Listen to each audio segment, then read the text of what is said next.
Visually, the cameras here are not working, so I apologize for that. However, audio is working. We'll be able to hear anybody calls in, and everyone should be able to hear us.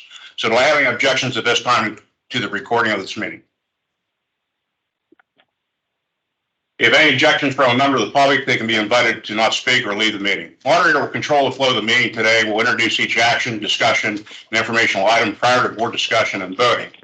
Quick reminder to everyone to please speak loudly and clearly throughout the meeting, and also keep your mics muted if you're not speaking. So before I call to order, I'd like to have everybody rise and do the Pledge of Allegiance to the flag behind us here.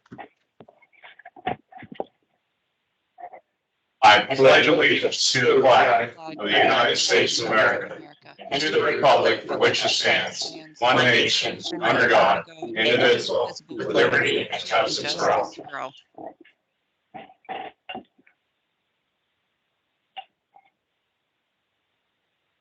Okay, calling the meeting to order. I want to introduce our newest board members. We have Constable Harry Albert from Lebanon County. We have Judge Wilton Davis from Berks County, who were both confirmed by the Senate on October 26th of 2022. And we have Pennsylvania State Police Academy Director, Major William Cawley, was appointed as PSP representative on January 23rd of 2023. So starting over here at the end of the table, Major, would you like to give us a brief rundown on your resume? Sure. My name is Bill Cawley. I'm from Lackawanna County. I've been a trooper with the Pennsylvania State Police for over 24 years.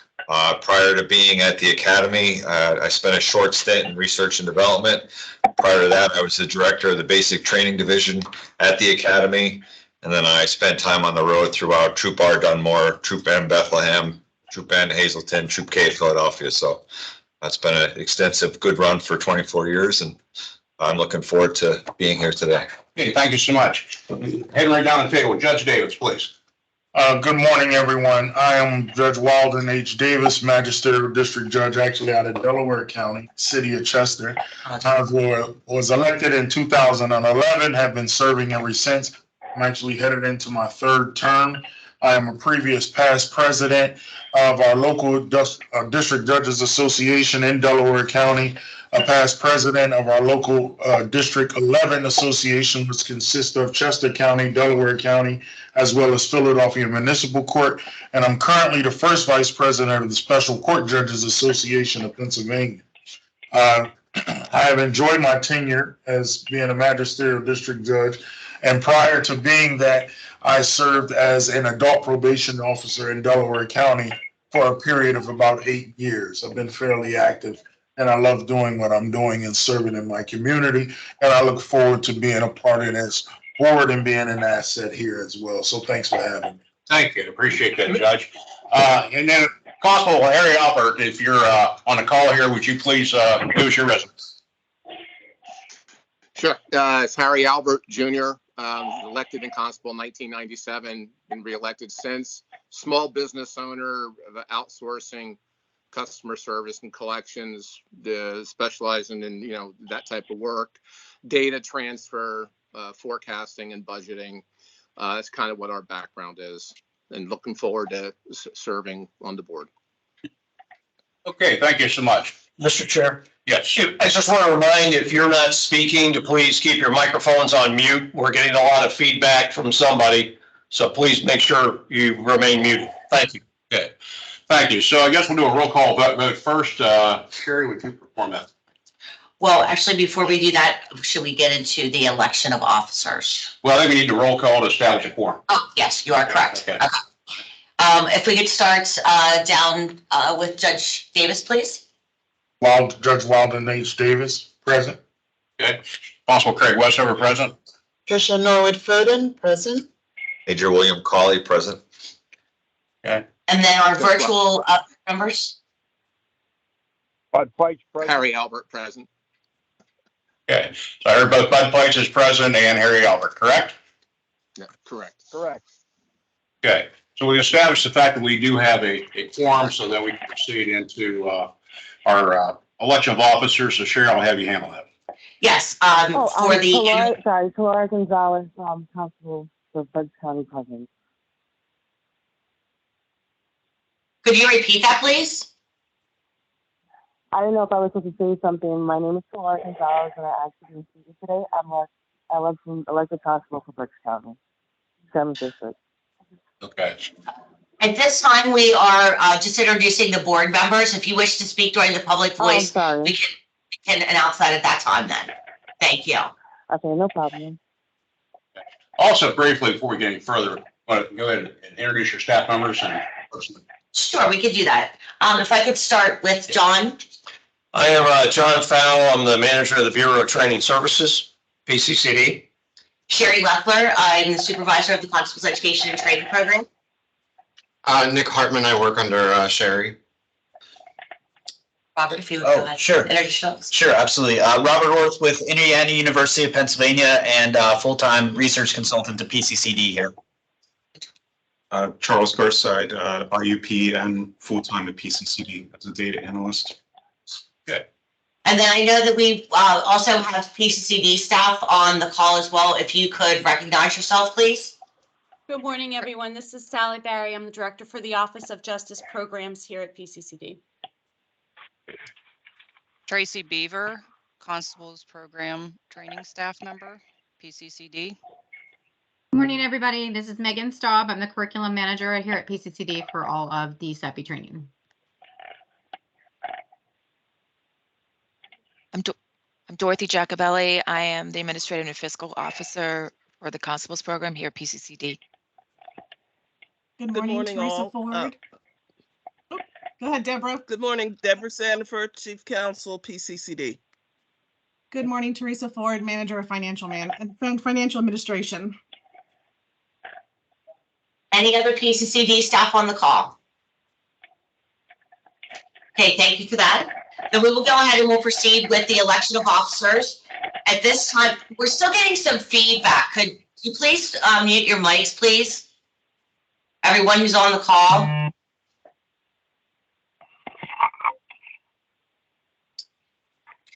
Okay, we'll go ahead with the nomination of for board chair. Do I have any nominations for the board chair for the Constables Education and Training Board?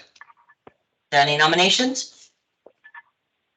I move to reappoint Constable Westover as chair of the board.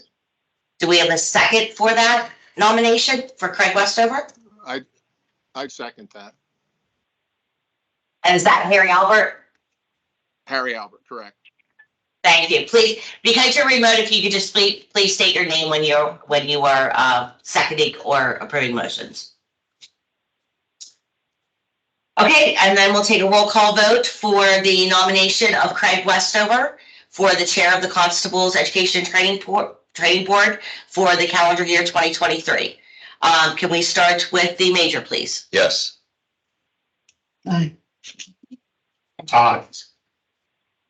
Constable Albert? Yes.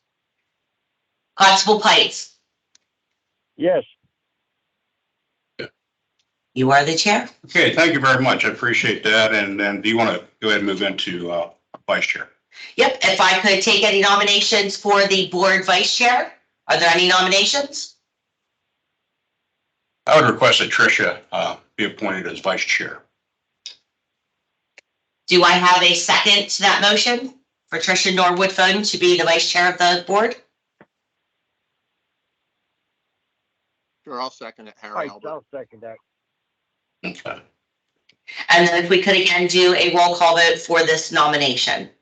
Judge Davis, we can start with you. Yes, aye. Aye. Aye. Yes. Constable Albert Yes. and Constable Tights.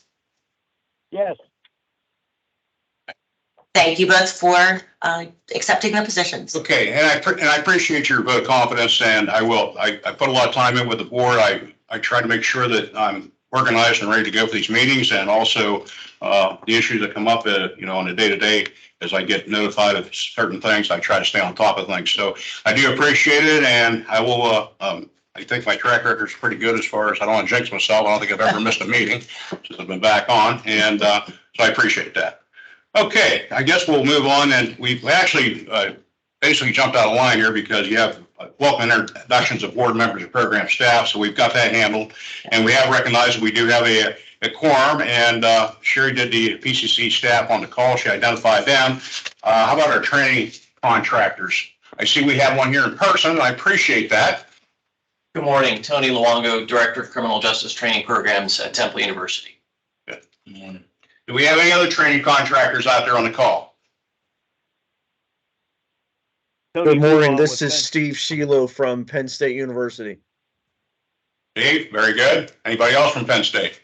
Tony Muha with training coordinator for Penn State. Tony, you're on the call. I appreciate that. Thank you. You're welcome. All right, we'll move into our action items then. And our first action item is the motion to deny request for exception. And I'll have Sherry explain what that's all about. This was in relation to an action that the board, well, a recommendation that the board had made regarding a 3-year lapse in firearms certification. We had discussed this during an executive session at the November 3rd board meeting. And at that time, the program staff had recommended that the board deny this request for exception to the current board regulation. Based upon that discussion at the November 3rd, 2022 meeting, staff are recommending that a motion be made in an open forum to address its denial of this constable's request for exception. So program staff are asking for a motion based upon that recommendation that was made in executive session at the November 3rd meeting. Yeah.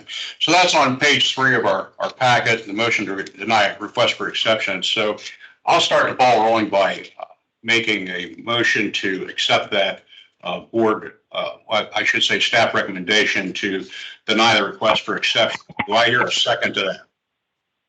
Second that, Norwood Bowden. Okay, second by Norwood Snowden. And I would ask at this point, is there any discussion among the board members or PCCD about this issue? This time. This time? No. Danger? No.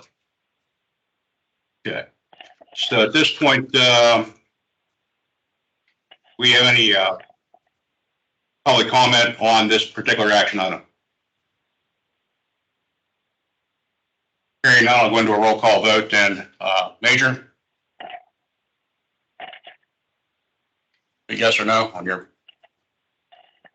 Can I have abstain? Yep, you can abstain. Absolutely. You can abstain. Trish? Aye. Aye. Judge? Aye. Constable Albert? Aye. Constable Pius? Aye. And I'll vote aye. Motion carries and that issue is dealt with. We'll move on then to the second action item, motion to restrict constable from basic training. Sherry, explain that one, please. Okay, this was in regards to a constable incident, of a cheating incident that had occurred at a basic training class. This was discussed again in the executive session during the November 3rd, 2022 board meeting. At that time, the board staff had recommended that the recommendation to the board at that time was to restrict this individual constable from attending future basic training classes in the calendar year 2023. Again, he would be able to come back to a 2024 basic training course with the required payment of $1,125. The individual constable was notified on November 21st of the board's action, but again, the staff are recommending that this motion be made in an open forum, so it is on the official record regarding this restriction that was placed on this constable's training profile. Okay, thank you. So any questions? At this point, do I have a motion to restrict this 80-hour training, basic training enrollment for this individual? I'll move to restrict the training based on the recommendation made by PCCD staff. Okay. Do I have a second to that motion? I'd second that, Harry Albert. Harry Albert, you second that? Okay. Yeah. All right, discussion by any of the board members about this particular motion.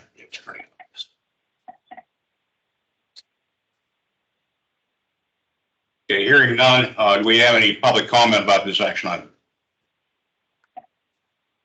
This is Terry White from York County. I have a question regarding this.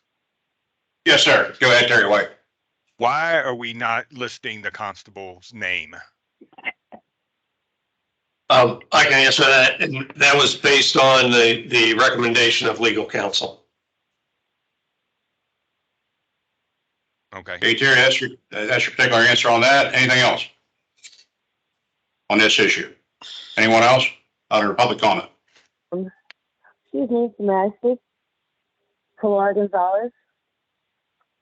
I know it's confidential and stuff, but does it pertain to all constables or just this one incident or this person? This one individual. So this is an individual constable in this. Okay. All right, no problem. I know it's confidential. I don't need to know the name. Just ask. Thank you. Okay. You're welcome. So I'll have a roll call vote. We'll start with Judge Davis. Aye. Yes. Okay, I'll vote aye. Trish? Aye. Major? Aye. Aye. Constable Albert? Aye. Constable Pius? Aye. Okay, motion carries, and we'll move on then to our next action item. And this will be for the unapproved minutes of the November 3rd, 2022 meeting. I'll defer to Nick Hartman for that report, and go ahead, Nick. Thank you, Chair Westover. The unapproved draft minutes for the November 3rd, 2022 meeting can be found on pages 5 through 16 of the board packet. Does the board request me to read out any sections or make any edits to the board meeting minutes as they're presented? Has all the board members had an opportunity to read through these minutes? Yes. Are we good with going ahead and just moving on by reading them? Yes. Okay.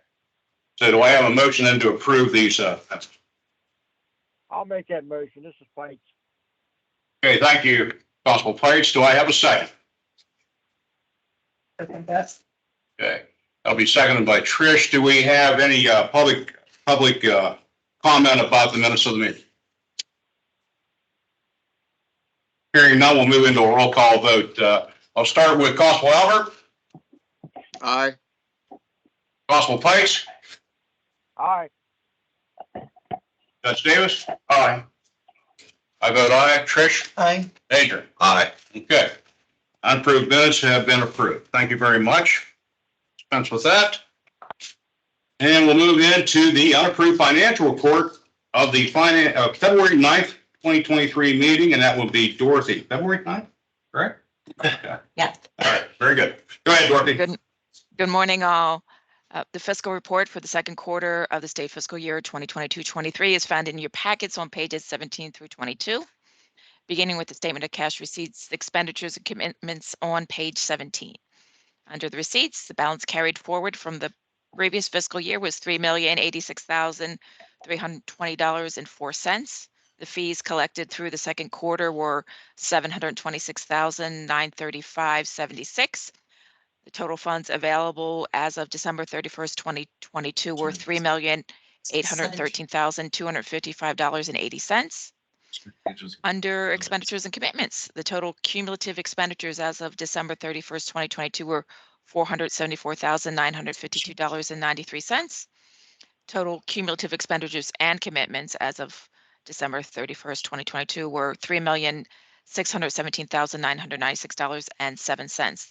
That includes $329,702.26 in administrative expenditures and commitments. And the breakdown of those costs can be found on page 19.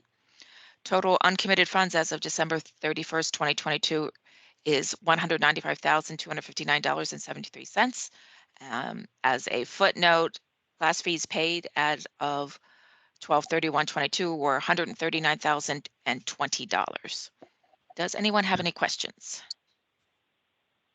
Any questions for Dorothy on the finance report she's presented? Anybody? Do I have a motion to accept the financial report? I'll move to accept the financial report as presented. Trish makes a motion. Do I have a second to that approval? I'll second that. Major is going to second that. Questions on or discussion by the board? My discussion is going to be on page 21.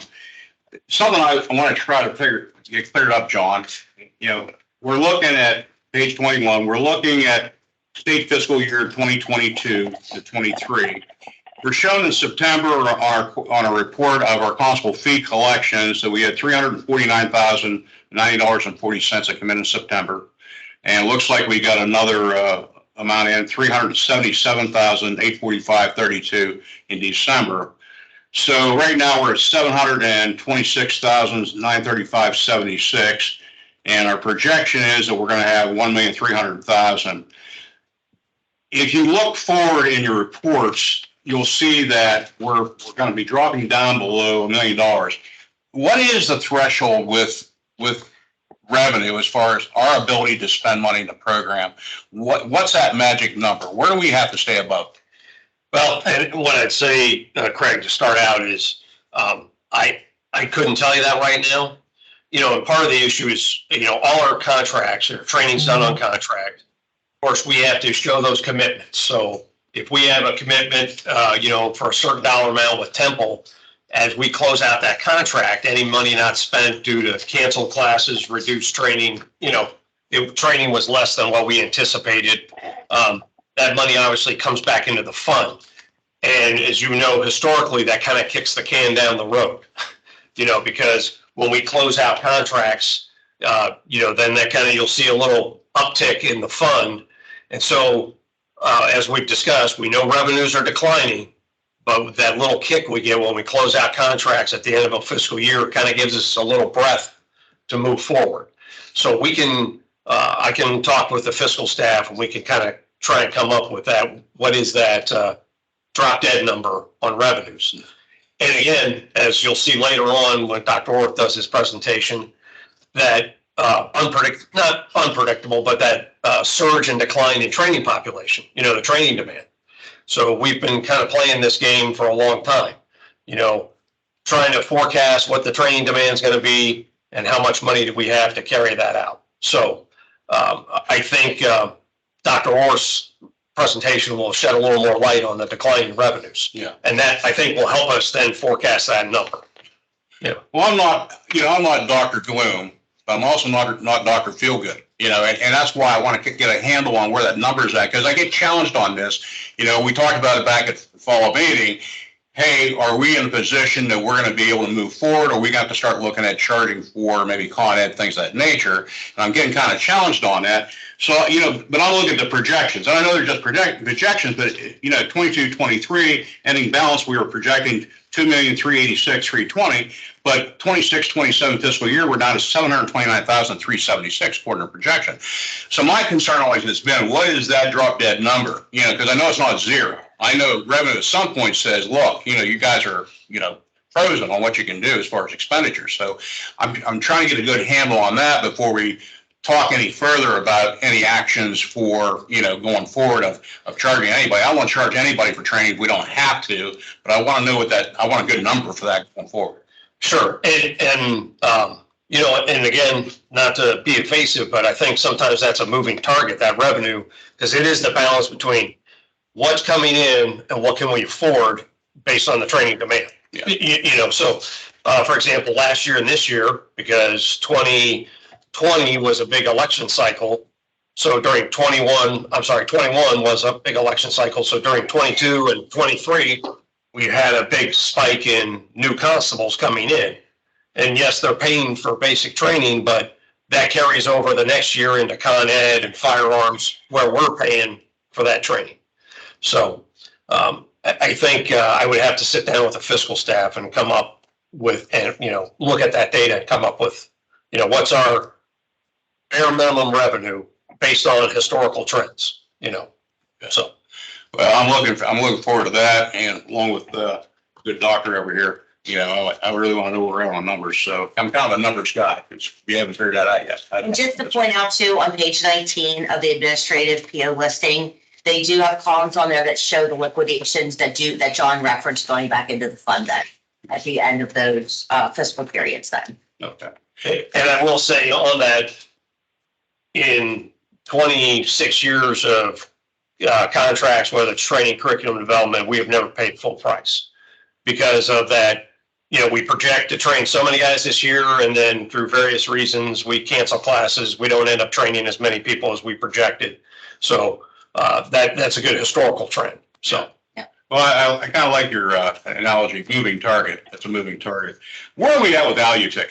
Are they still, how far do we have to go with those folks? I'm sorry? Alutech. All right, so Megan Staub, who manages the curriculum, and she's split between deputy sheriffs and constables. We just renewed, her contract. We do it year to year. So that's based on, and I'll tell you, she has her hands full between deputy sheriff and constables. There's just over 1,000 hours of curriculum. Now, at any given time, we're only doing a percentage of that in each basic. We're up, like this year, we just updated in constables, civil, criminal law, and professional development. And then, of course, there's always continuing education to get, created for the next training year, as well as, in fact, we're going to start reviewing the basic firearms course. I've pulled together a group of instructors. So, we're going to be coming back to the board with recommendations probably later in the year for potential changes in that curriculum. So she manages all those things from the start of a subject document all the way through its completion, making sure the online courses function. I mean, she's a very busy employee, so. And excuse my hillbilly because Alutech, I got to keep remember how you pronounce that. Alutech. Correct? Correct. All right, very good. Very good. All right, we have any further discussion on the financial report from any of the board members? I do have Go a ahead. question. Yes. Under, when we're listing now operational expenses, are we looking at actual or are we looking at allocated based on a group? Does everyone understand that question? What do you mean? Are you talking? Are we out like I own my building and I charge rent, and I have another division created within my company, but we still pay rent, so I allocate a charge to the other company. So are these actual out of pockets, or is this we're told that this is our percentage of what's owed for this particular item? And they're, depending on the line item, they're both. So, for example, the building rental, based on, how much space our staff and the program take up, we're given here's your share. But then other things are based on actual costs, usage. For example, we've, printing, that's always actual cost. We've really reduced printing because we try to do everything via email or through sets or the web page, et cetera. So. Did I answer your question, Harry? Yeah, it does. It does. I just need to know for, what I'm comparing it to how I make a sheet. Okay. That's all. Any further discussion by any of the board members? Do I have any public comment on this financial report? So hearing none, I'll do a roll call vote. Judge David. Aye. Trish. Aye. Major. Aye. Papa Albert. Aye. Papa Pikes. Aye. I'll vote aye, so that motion carries, and that will resolve the fourth action item that we covered today. So we'll move on to the fifth action item, which is titled Weapon Mounted Optics at Basic Firearm Training Courses. And I'll have that as John. Yeah, so the board at their August meeting, discussed this and made a recommendation that we not allow optics. And I can say for myself, observing, and I know others observing firearms training, basic firearms training, we do get a lot of people who come to the basic course. It is a basic course who don't have very much formalized firearms training, handgun training. And so, the observation has been they really need to learn the fundamentals. And part of that is using iron sights, because once you put an optic on your weapon, that's kind of the next level of training. You have to train with that optic and understand how to use it, because that sight picture sight alignment is different than when you use iron sights. And of course, then you have to know, what do you do if your optics fail? How do you handle that under stress and in a situation? So, and just for this is a very rudimentary observation, but I observed a class in October, and initially on the qualification, 7 people failed their first attempt. 2 of those had optics on their weapon.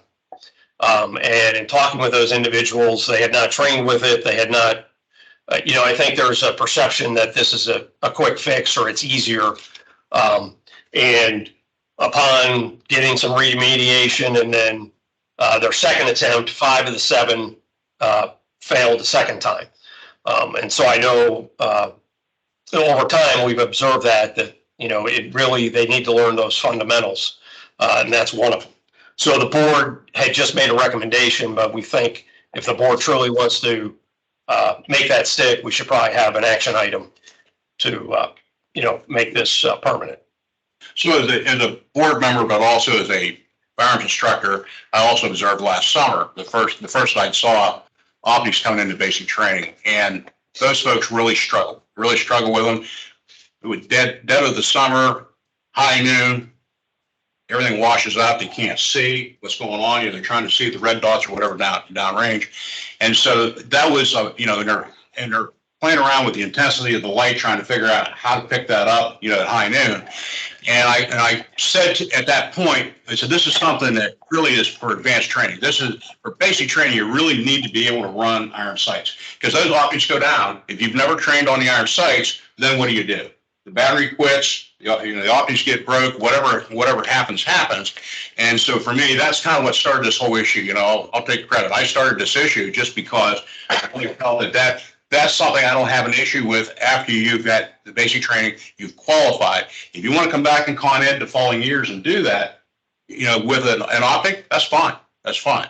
But any firearms instructor course that I've gone through, there's always been a restriction. No optics until you can demonstrate that you can qualify with irons. And then at that point, you're permitted to go forward. So that's kind of my philosophy on this issue. So, and I will say, so we did update, just to gather some data, staff updated the qualification range sheet. So we're going to ask the instructors to check off yes or no whether or not the person was utilizing optics in the annual requalification. And we just want to try and capture what percentage of the population is using optics, because that would be a good piece of information for the board to know.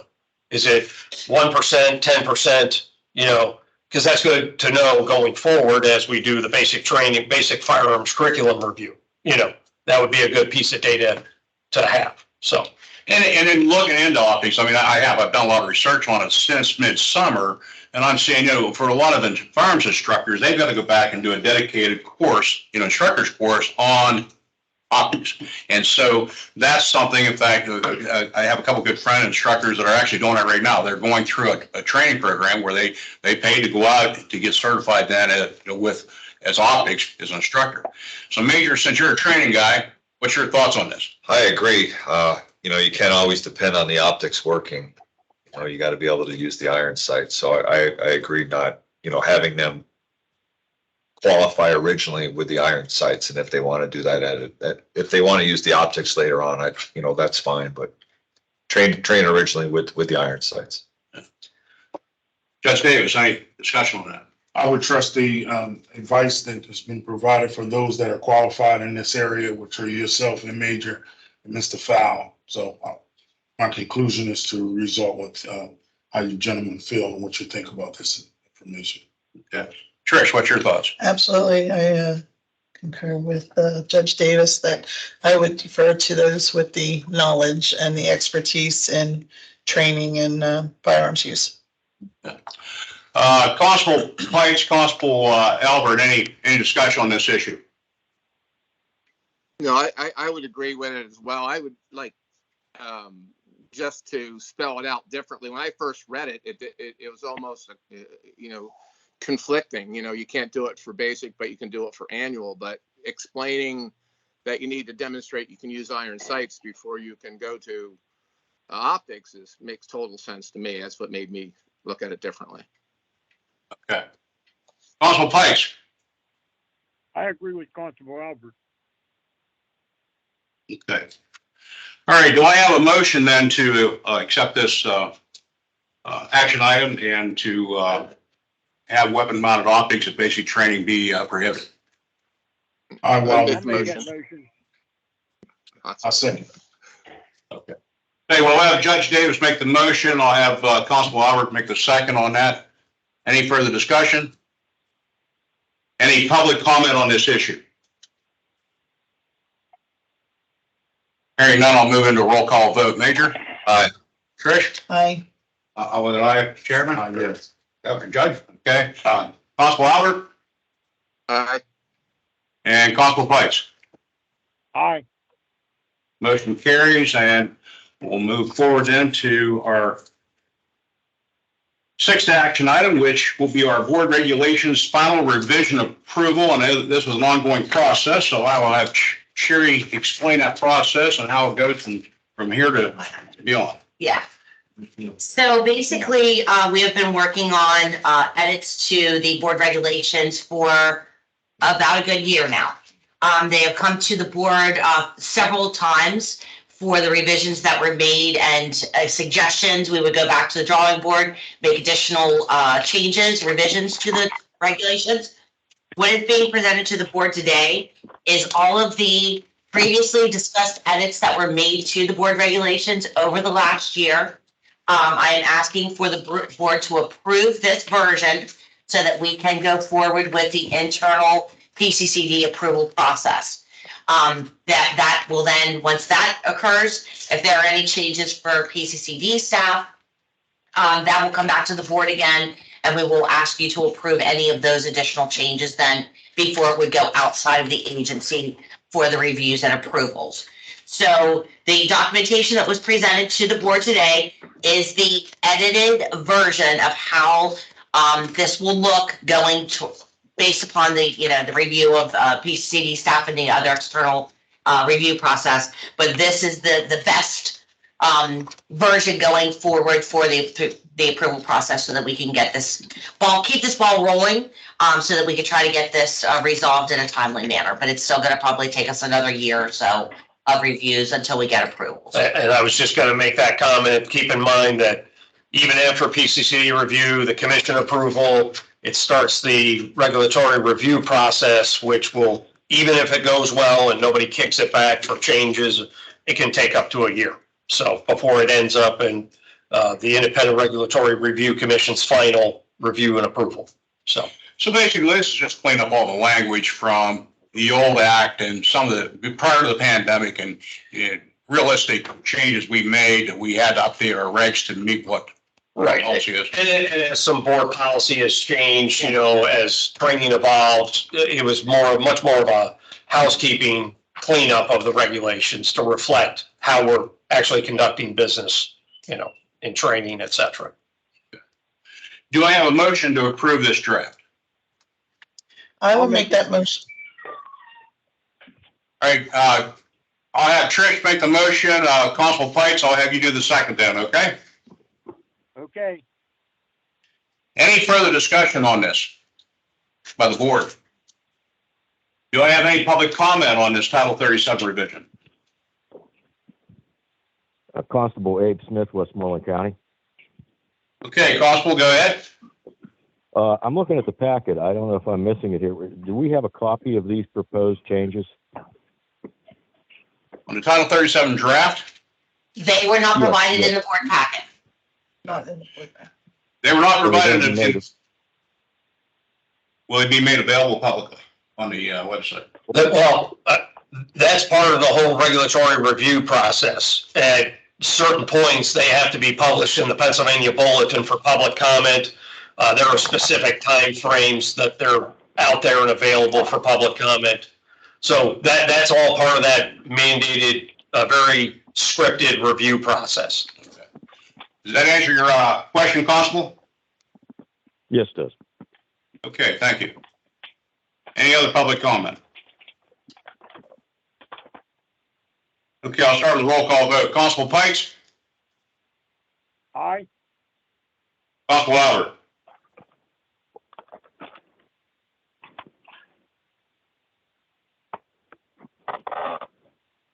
May have been muted. Constable Albert, you muted? Yep. No, aye. Okay. Thank you. Judge Davis. Aye. Trish. Aye. Major. Aye. I'll vote aye. Okay. Can I just say thank you so much, Sherry and the staff.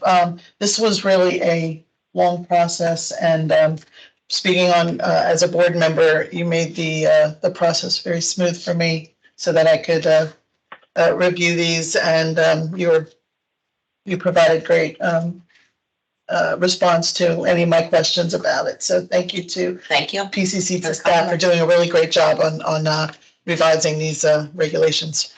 Thank you. All right, we'll move on to the seventh action item, which is the Act 233 stipend payment, and I'll defer to Tracy for that information. Thank you, Chair Westover. Act as designed by Act 233, payments under Title 44, Chapter 71, Constable Section 7149F, as in Foxtrot.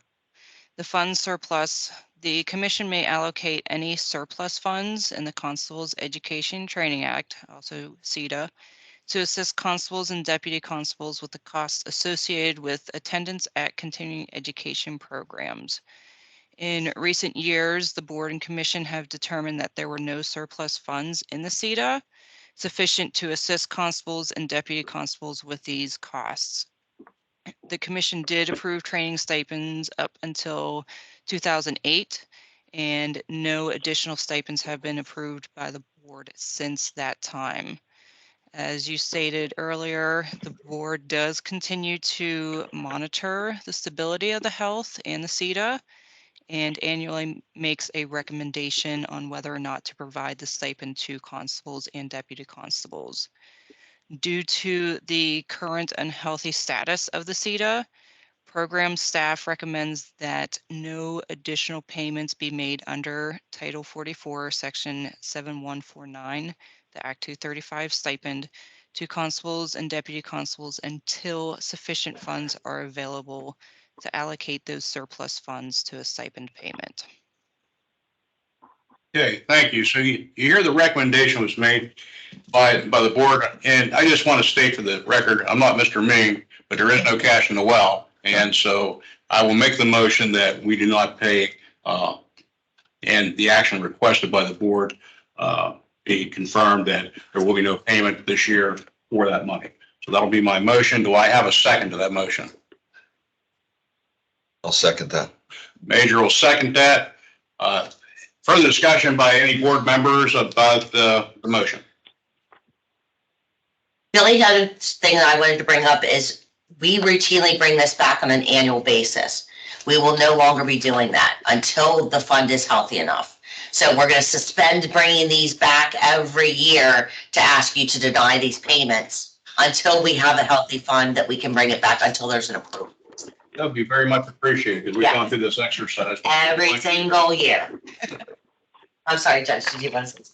Yeah, so that is, I'm glad you said that, and this being the first meeting that I've attended, but I know back in my home county, that's a concern for the constables for an issue that I've been hearing in regards to, is there some type of recompensation, reimbursement, a stipend or anything of that nature?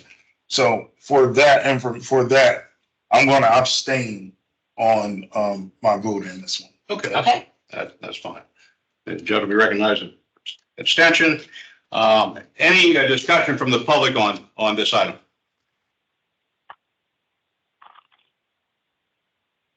Okay, hearing none, we'll move on then with a roll call vote. Major? Aye. Trish? Aye. I'll vote aye. The judge abstains. Constable Albert? Aye. Constable Pikes? Aye. Okay, motion carries and that will be resolved. Thank you very much on that. All right, then we're going to move on to our eighth action item, which is instructor certifications, and I believe this is both Tracy and Nick. Whoever wants to go first. I think Tracy's going to. Tracy's going to go first. All right. Yep. Thank you, Chair Westover. I am reviewing the instructors for Penn State University, Jazzy. They put forth 3 instructors for approval during this board meeting. The first one is instructor Neil Fry. He is requesting topics of general physical skills and firearms. Upon review of his information, staff recommends board certification for Neil Fry for the topics listed there in the board packet. The second instructor Penn State put forward is Garrett Kimmel. He is requesting topic certification in general, law, communications, and firearms. And again, in reviewing the information submitted, staff recommends board certification for Garrett Kimmel for the topics listed above. And the final instructor for Penn State Jazzy is instructor Alexander Lee. He is requesting certification topics of general, communication, physical skills, and firearms, as well as the other two. Staff recommends board certification for Alexander Lee based upon the information he submitted for his instructor application. I'll turn it over to Nick then for Temples. All right. Thank you, Tracy. The first recommendation from Temple is for Louis Cesar. The requested topics are general physical skills and firearms. Based on the information provided, staff recommends board certification for Louis Cesar for the topics listed above. The next person is going to be my paper's out of order. Trevor Daddis. Trevor Daddis is being recommended for general communication with the special topic of crisis intervention, physical skills with the special topics of OCAT and PPBT, as well as firearms. Trevor Daddis's experience is listed on the page 30, and staff is recommending board certification for Trevor Daddis for the topics listed above. And the final individual is Mark Titus for the skills of general and firearms. Mark Titus's certification and information is provided on page 31, and staff is recommending board certification for Mark Titus for the topics that were listed above. Okay, so you had an opportunity to hear and also see their credentials. I'll make a motion to approve all these instructors as presented. Do I have a second to that motion? Second. Church will second that. Do I have discussion amongst the board members of any of these individuals that have been proposed for certification as an instructor? Do I have a public comment on any of these instructors?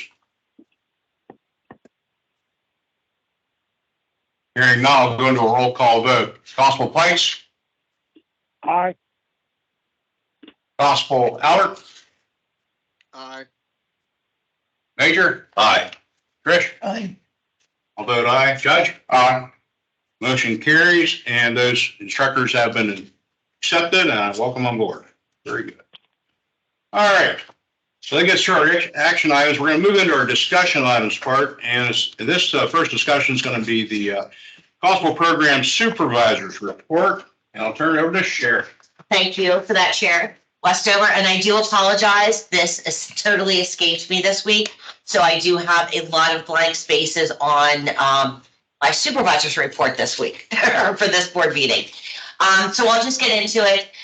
We have, for the 2023 training year for Con Ed, we have 38 in-person classes scheduled.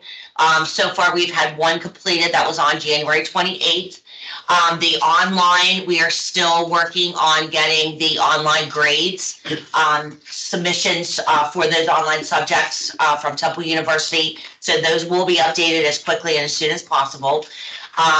We have 43 annual firearms qualification courses scheduled. The first class will actually start this Saturday, February 11th. We currently have 502 enrolled and no successful completions because we haven't had a class yet. Basic trainings, we do have 6 basic training courses that we have scheduled for this year. The first one finished up on February 5th. We had 19 enrolled, and there was 1 class makeup from 2022. So he has now been certified as well. The second class that started on February 3rd, That one had 30 enrolled in it. And that's, so that number is incorrect there. And then the other numbers for the other classes are around the same numbers. 10 enrolled in the Northeast. We have 2 in the Northwest, 4 in the Southeast, and 1 in the Southwest. Staff will be meeting next week to go over what we're going to do about these classes, because we can't hold a class for 4 people. Even though they are paying now to attend the 8-hour basic training courses, it's still not fiscally responsible for us to hold a class for 4 individuals. So we are going to come up with a game plan on possibly moving some of these enrollments around to different classes to try to fill these classes up as much as possible to make it fiscally responsible. And I just want to interject, if staff does that, they will reach out to those individuals to try and accommodate them and get them into a class so that. Yes, Yeah, yes. Can you cursor down a little bit there for me, Nick? Basic firearms, we have had 1 completed so far. We had 1 failure, 15 successful complete and 1 failure. Our enrollments for the other basic firearms classes will go up as the basic training classes are completed throughout the year then as well. Program staff, last year we processed over 300 class payments. That was both for basic training, basic firearms, no-shows, and failures. The status of the current certifications, we have 805 that are currently active and certified to perform judicial work. Of those, we have 611 that are firearms certified, and that's about 76%. And then I want to say the numbers are up maybe about 3 or 4 from the number that's up there with the total certification. So that, any questions on the supervisor? I do apologize for having all those blanks in there, but next time it'll be a better report. So the 805 that we're showing currently, how does that compare to last year? Do we know? I do not know off the top of my head, but I can tell you it's probably down over at least 100 or more active and certified. Right, and as we've discussed, I think there was definitely a drop, guys, during COVID when the court shut down, et cetera. The election, definitely with the election, we lost 250. Yeah, and then we've had, of course, new constables coming in. So, on that 6-year cycle, we always see that's a point somebody who's been doing it for a long time maybe has decided to, retire or whatever, or we just get a flux of new. So that number, historically over the program, we've been anywhere between 900 to 1,000. It goes up and above that as peaks, with elections. But yeah, this is probably the lowest consistent number it's been. As far as years, yes. Yeah. Any other board comment on the supervisor's report? Questions, comments? Okay. All right. We're going to move to informational items. This is the thing I've been looking forward to for years. I want to introduce Dr. Ward and Charles Gartside, and I want John to do a brief rundown on their credentials, where they come from, and where we're headed. So both Charles and Dr. Orth they work here at PCCD, and basically they do a lot of data analysis of various things at PCCD and the criminal justice system, across Pennsylvania, whether it's recidivism or fingerprint compliance by law enforcement. So they're the guys who do all that data analysis. So back in the summer, we worked with AOPC to get data on constables. So, and I'm very much summarizing, but we basically said we want to see every docket that was issued to a constable. And of course, Rob will go through what that data looks like and the details. But the last time we did this was 2016 through 18, and I believe the board was briefed in 2019. And we learned from that. So this time when we went back to AOPC and request, we were much more specific in what data elements we wanted. And I think it leads to a much better analysis as to, how many dockets are being served, how many constables are active, et cetera. So with that, I'll let Dr. Worth do his presentation. Thank you, John, and thank you to the board, and thank you, Mr. Chairman. So happy to be here, excited to share what I think is some data and some statistics that are actually decades in the making for many of y'all who have had very, poignant questions and always look for answers, but unfortunately the data was not there. Today we're able to deliver that analysis and to really help you all in providing actionable data that I think can really inform your decision making as you all move forward. So really briefly, Robert Orth, my colleague here, Charles Gartside, very instrumental to helping me organize and collect and analyze this data. Just, a brief primer. We're kind of through the university at IUP, but we are on staff here full-time at PCCD to analyze data and help evaluate programs for PCCD and its stakeholders. So I like to say if there's data or statistics involved, it's hitting one of our inboxes. We're going to be involved, okay? So today, we're going to be talking about analyzing court work among constables that you would have trained and certified, right? And it's just my understanding that the program that the board has in place here, the objective is to certify, train constables to go out, perform court work at the MDJ level. We have what's called Constables Education Training Act fees, CETA fees that are assessed.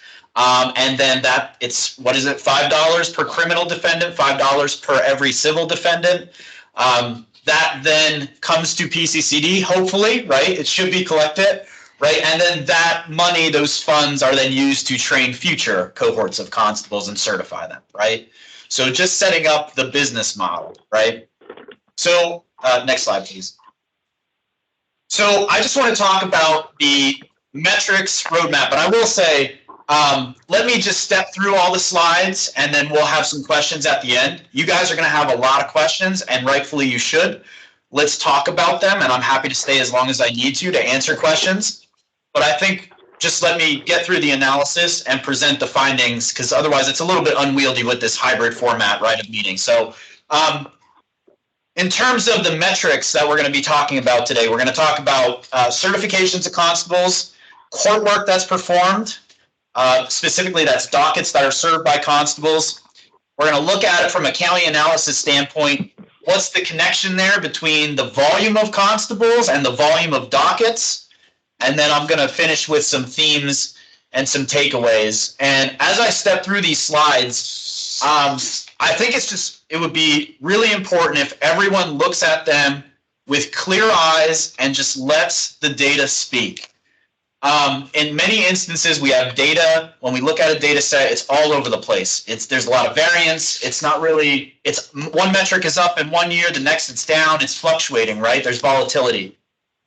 This data is not only speaking to the board, it's screaming at you.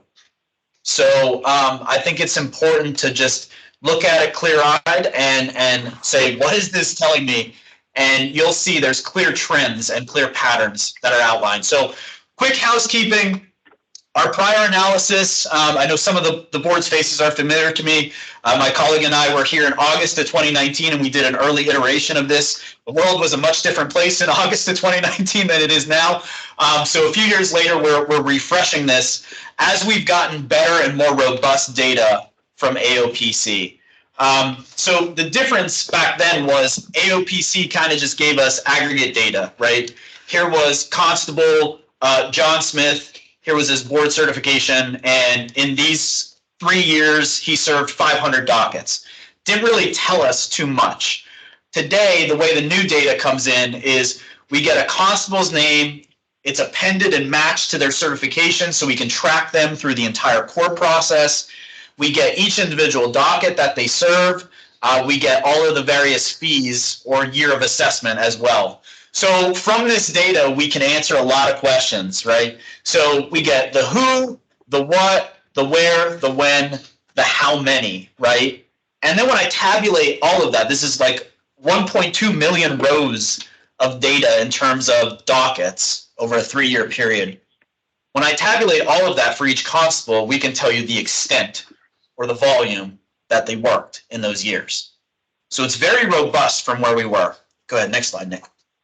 So let's start out with certifications, right?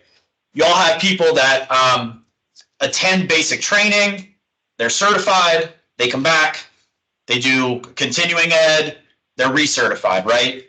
So this is just looking at in the last 6 years. Probably we don't have 2020 data yet. We'll get that at some point. And this is set up as we move into the out years of this. We can continue to add in data and continue this analysis. Okay. Sure. So from 2016 through 2021, we see this downtrend that is happening among certifications for constables. In every year from 16 through 21, we've trended down from 1469 to 1020. Okay, so that's a 31% decrease over that 6-year period.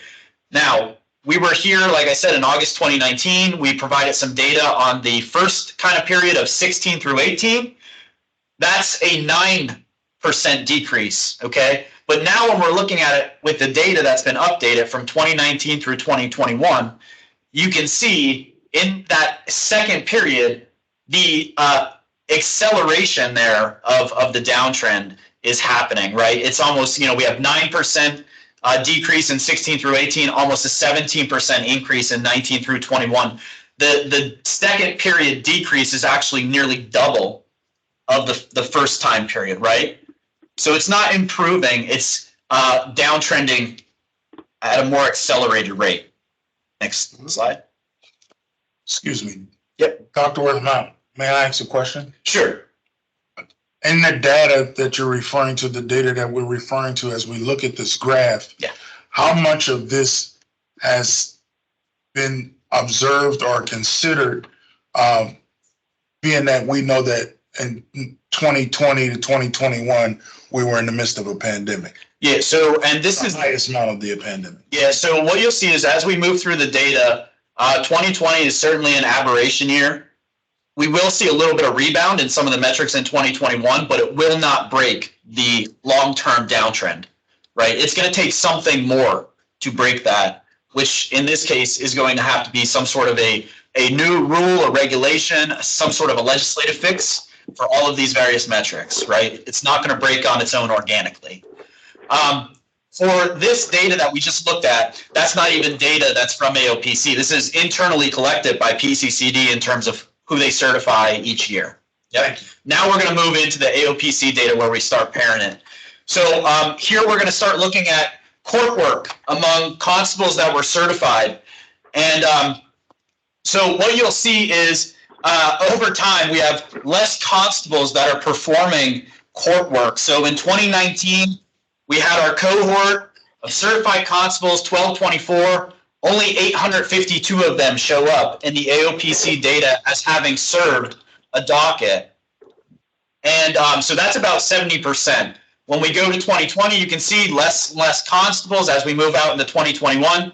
Less and less constables certified, less and less constables working, except the court work percentage is remarkably stable there. Okay, so that's just one thing that I wanted to point out. If we go down, if you can show the chart. So when you look at this, this is your court work percentage in each calendar year. And basically it's for every one certified constable that isn't working, you have another 2 that are. Next slide. Again, please mute your mics if we're getting a lot of feedback. Can you full screen it? No? No, because it's okay. Kofax. All right, can you go up to the title header? So these next 2 slides are probably 2 of the most important slides that I need to bring to the attention of the board. So here we start looking at attrition and retention rates within certification, but then also court work, okay? We're gonna focus our attention just on the folks in the 2019 cohort, okay? So in 2019, your certified constables were 1224.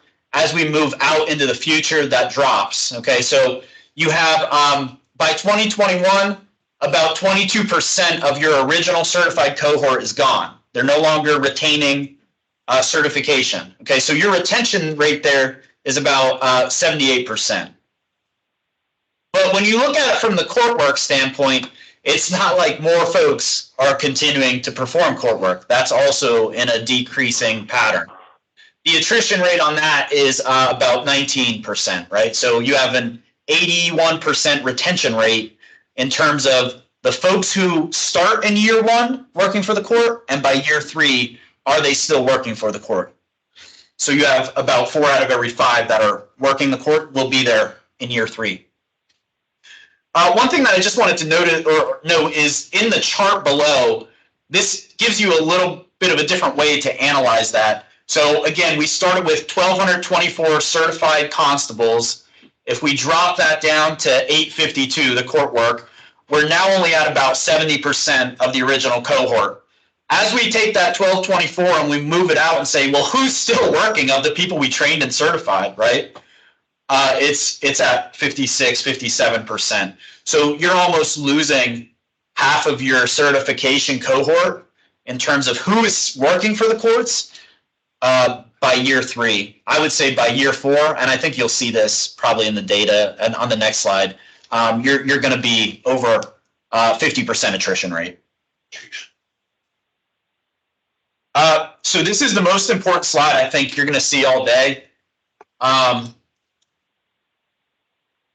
What we did is we looked at the 2016 cohort that would have been newly elected or appointed constables during, I guess, the second to last election cycle, right? So these are folks that elected or appointed, they came in, they went through basic training, okay? You had 506 folks that attended training. So they are notated in the chart below in the gray. They did not pass training. There were some of them that did not pass, I should say, not all of them. So you only had 353 folks certified out of that 506. So immediately you lost 30% who did not pass training. This will be a little bit of a theme. The 70-30 ratio shows up a lot in this analysis. As we move, so you start in 2016, 506 trained, only 353 certified, you're at 70% certification. You can see as we get down to 2021, there's only 37% of that original cohort, 506 people, remaining. There's only 186 people remaining. I just looked last night to bring in 2022 and I updated this. It's now 136. Still remaining from 2016, still coming in, still being recertified. Look at the court work that they've performed over the last 6 years. Real quick, hold on, let me make this point because it's pretty dramatic. It's 0. No one in that cohort where dollars have been probably greatly invested in basic and then every year since then for these folks to come in and get trained and recertified has performed any court work, which means no revenue has been generated through CETA fees. So this is an easy computation to look at from an economic standpoint. It's a full-on loss. There is no revenue that we can find in the data for these particular constables that would have went through this. So this is the most important slide I think you'll see the entire presentation.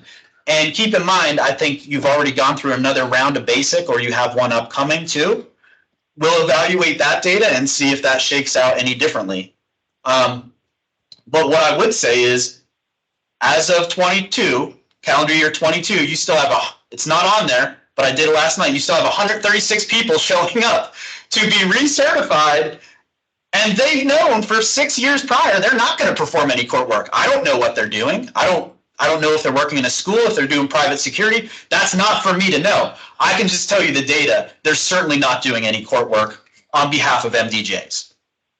You had a question on it, Judge? Well, my question was to Dr. Worth. Well, first of all, I think he did a fabulous job, he and his team. But besides that, my question was, in this 30% that you're referring to, is any of that any type of the rescheduling that we were talking about earlier? Or these are just people within that 30% that did not pass the course, when you say did not certify? Yeah, so to the gray areas, they were not certified because they did not pass training, whether they failed firearms or they failed Con Ed or whatever the various reasons. The other thing too, Judge, what I tell you is, I think we also, when we have these big spikes in training, people then kind of drop out because as they're going through the training, they're finding out, what court work means, and they make a conscious decision to drop out. or or they complete the training, but they never get liability insurance, so they're not certified to work for the court. Okay. Because, liability insurance is costly. Right. So, I think we always see this, that there's a certain attrition that people, as they've gone through the training and have to pay for their equipment and have to buy insurance, they start to realize, hey, maybe I don't want to do this.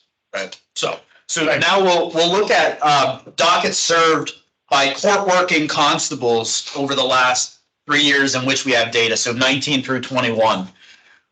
So what you'll see here is during the 3-year period, there was about 1.2 million. It's there on the left. 1.2 million court dockets that would have been served by a constable. But again, look at the downtrend, right? Total dockets served in 2019 over 500,000. By 2021, 378,000. It certainly went down a lot more in 2020. I imagine what the data shakes out to show is a lot of the court work involves landlord-tenant dockets, right? If we have an eviction moratorium in place and some other things during that time period, court work goes down. But it's only rebounded up slightly, right? So if you look at the total 3-year period, dockets served by court working constables, which is also decreasing, right, has decreased by about 30%, right? So keeping that in mind, it certainly wouldn't indicate that revenues would be increasing in any immediate future. Next slide. I have a question. Can I ask a question? Yeah, go ahead, Constable Al. When you're counting, when we're getting the docket count, are you doing, if the docket was used 4 times, is that counting as 1 or is it counting as 4?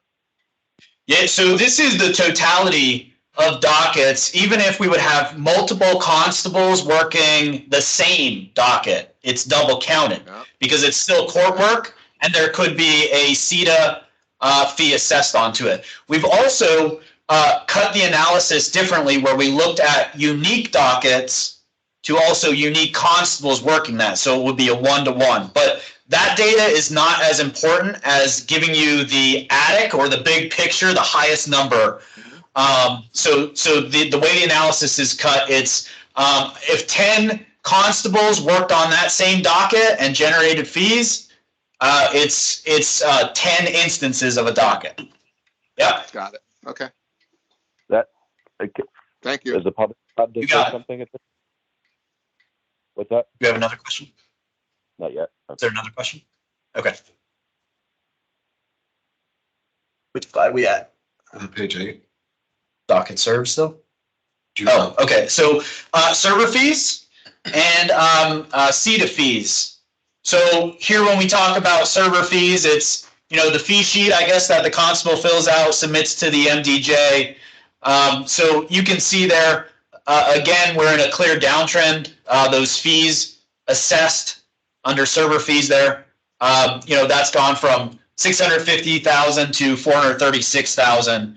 And the average fees on each docket for a constable is around 1.2. So, they're obviously, since there's one docket, they're serving it with one service, whether that's, effectuating a warrant or prisoner transport. But, some folks are doing many more fees on dockets. So that's why it's above 1, which, it should be, quite frankly, right? When you think about the volume of what constables would have to do. Now, the limitation here with the data is we don't know what type of services constables are yet performing. That's the next step of this analysis is, can AOPC provide to us and tell us, yes, Constable Robert Orth did prisoner transport and effected a warrant and did XYZ. Right now, it's just bulk aggregate. Hey, this is how many fees there were associated with that docket. So we need to get a little bit more granular to tease out what's going on with that court work. And then in terms of CETA fees, very important for you all, this is also in a general downtrend. So in 2019, we had 480,000 fees assessed. That's down to 326,000 3 years later. But more importantly, what I need to bring to your attention is the percentage of all dockets based on proportion is decreasing. It's not rising. It's not going from 90% up to 95%. It's saying all the dockets that a constable is working statewide, 89% of them in 2019 had a CETA fee assessed. But 3 years later, that's down to 86%, which again, the general trend, which I'm going to harp on at the end of this, is it's less and less each year, no matter what metric you want to look at. Certified constables, dockets served, CETA fees inbound. It's going to be less and less each year. Next one. So now we're going to look at the types of dockets served, right? So I gave you a total, it was 500,000 in 2019. But how does this shake out by what are those areas in which a constable is working when they work for the courts, right? So landlord, tenant, criminal, civil, non-traffic or traffic. And then also we have a newer category called secure. This is non-public facing dockets. It's our understanding that this is probably the very early indication of clean slate and expungements. So I don't think that the top table is really important except to show you the general downtrend continues within each category. It's not like there's one category that's increasing over the others. They're all going down year over year, except for 2020. We have a rebound there into 2021. But not nearly back to pre-pandemic 2019 years. I think more importantly, what's worth looking at is the second table there, the percent of dockets by type. And so the pie chart down below kind of illustrates this. The 3-year average of where constables tend to be working is 3 areas: traffic, non-traffic, and landlord-tenant. Those 3 categories alone count for 4 out of every 5 dockets that would have been served. So, and you can see criminal decreasing 1.6 down to 1.1. Interestingly, though, the only 2 that are increasing in terms of the proportionality of it, traffic and non-traffic. So traffic, I'll just pick because it's the largest volume, but 47% in 2019 to 53%. What is that telling us? More constables are likely switching from criminal, civil, wherever else, and now performing more based on proportionality, traffic and non-traffic work. Next one, thank you. So now we'll look at dockets served with a county lens, okay? So what are our top 10 counties where constables were working and the dockets that they were serving in those counties? So Allegheny is the top, almost 100,000 dockets. This is for a 3-year period. When we put that into a proportion of, to ask the question, of all dockets throughout the state, how much does Allegheny account for? It's 9%. And so to the far right, we're going to run that cumulatively and say the top 10 counties where we see dockets being served in, what does that account for? So 10 counties are accounting for 60% of all court work performed by constables. There's 56 other counties that are accounting for that remaining 40%. So we see court work is concentrated in a very small number of counties, and it makes sense. These tends to be your population centers, right? Next slide. One last thing, I guess, just to mention before we move on. The top 3 counties there, I have this to the left. Allegheny, Bucks, and Delaware combined, they're accounting for, almost 25%. So 1 out of every 4 dockets served by a constable in that 3-year period is happening in those 3 counties. Next one. We'll just look at this by docket type, and we're going to stay within the county. So we're going to ask the question, okay, Allegheny County had that 99,000 dockets over that 3-year period. What was the percentage of landlord, tenant, criminal, civil? And you see some interesting things shaking out in the data, right? It's not completely uniform, right? So in landlord, tenant, you have Dauphin County. It has the highest proportionality of landlord, tenant within a county, 38%. And you have Northampton at 10.9%. One of the things that's really interesting is the traffic, because that's where the volume is. And again, you can see some pretty big disparity. Northampton, 60%. So 6 out of every docket or every 10 dockets served in that 3-year period in Northampton were traffic. But you can juxtapose that with Allegheny, where it's 35%, right? So and then down below that bottom column state average, this will just tell you how that shakes out for all of the counties that we're looking at. So half of all dockets are going to be traffic that are served, right?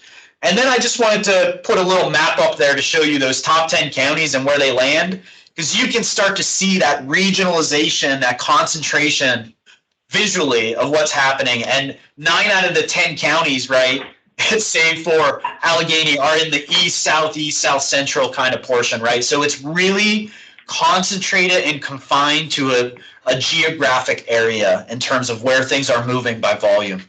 Next slide.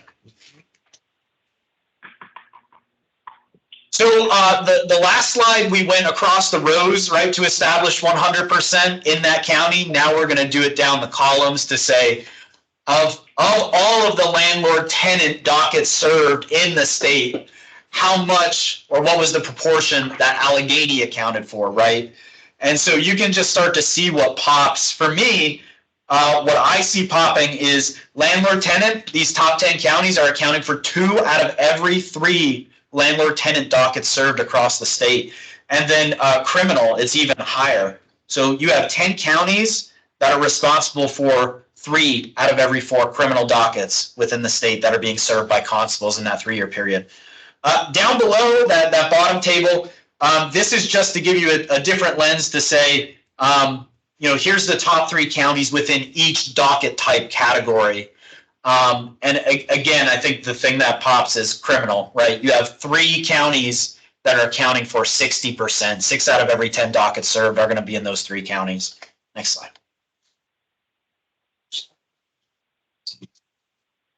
So one thing that we thought would be helpful is to look at, if you can just go up to the title header real quick. Where constables are working, so the top 10 counties where we see a constable serving a docket. And the implication here is if we know where those bodies are, whether they serve 1 docket or they serve 1,000 dockets, that body needs to be recertified, right? So this could have some implications for where training sessions or classes are held, right? So Allegheny has the most constables that worked in that county. And I should say, this doesn't necessarily mean that they were elected in that county. What you'll see is many of the constables that are, I would call them high volume or high performing in terms of they're getting a lot of dockets, they're going to be crossing geographical boundaries to perform that work, right? But what we found is by and large, 9 out of every 10 constables who are elected in one county are going to be confined to working in that county. They're not going to travel very far, okay? But this is just telling you this is how many constables showed up in this county to serve a docket on behalf of an MDJ court that's located in that county. So Allegheny's the highest. Really surprising is Columbia Montour in second place with 73. The way we may explain that is the data can't tell us who is a part-time versus a full-time constable. So you might have a full-time constable, that's their livelihood, they're bringing in many more dockets, but then also you might have a county that relies more on part-time constables, so that workload needs to be broken out to more bodies than normal, right? So that's one thing that we cannot tell yet. Just to the right of that, we have, looking at the top 10 counties, by the number of dockets per constable working. So this might be a measure of efficiency. Where do we see the highest number of dockets per constable based on the lowest amount of constables working in that particular county, right? So Lehigh has the highest average dockets per constable. So 22 constables showed up working in Lehigh County in that 3-year period for an average of 3,200 per constable. One thing just to bring to your attention, that's pretty high compared to every other county, even in the top 10. So if you look, like the next one is Berks County at 1,634 dockets per average constable working. Lehigh is nearly double that. So they are so far ahead in terms of a smaller cohort of constables working there, but producing a larger number of dockets serving the courts. Next slide. Final slide, and then we'll get into some themes that I think have already kind of come to the surface. So what we did here is we said, let's see where the volume of constables intersects with the volume of dockets served. Can we sort of isolate down to how many constables is it taking to basically perform the bulk of all court work in a 3-year period. So what you'll see is we have the constables there that were certified, that worked, and then over to the right, we said, look, I want to know how many constables did it take to bring in 25% of all dockets in that year? What about 50%? What about 75%? What you'll see is in 2019, 31% of all certified constables that were working for the courts moved 75% of court dockets. That decreases year over year. 2020, it's dropping. 2021, we're basically at 27% of all court working constables are moving 3 out of every 4 dockets throughout the entire state. That's a clear downtrend in the proportion, right? More and more work is being concentrated into less and less constables over time. In a way, that could be a good thing, right? Because you're shaking out some of the people that aren't doing any court work, or maybe a very low number. We have a ton of people who are doing 1 and 2 dockets over an entire calendar year. And then the last thing I just wanted to bring up is this table where we said, what are the categories if we looked at volume of dockets, right? So in each year, who was certified but produced 0 dockets, right? And so that's remarkably stable. It's between 30 to 32%. So again, this is a trend. I think you can basically establish in each year further, you're going to have 30% of folks that are going to be certified and they're just not going to perform court work.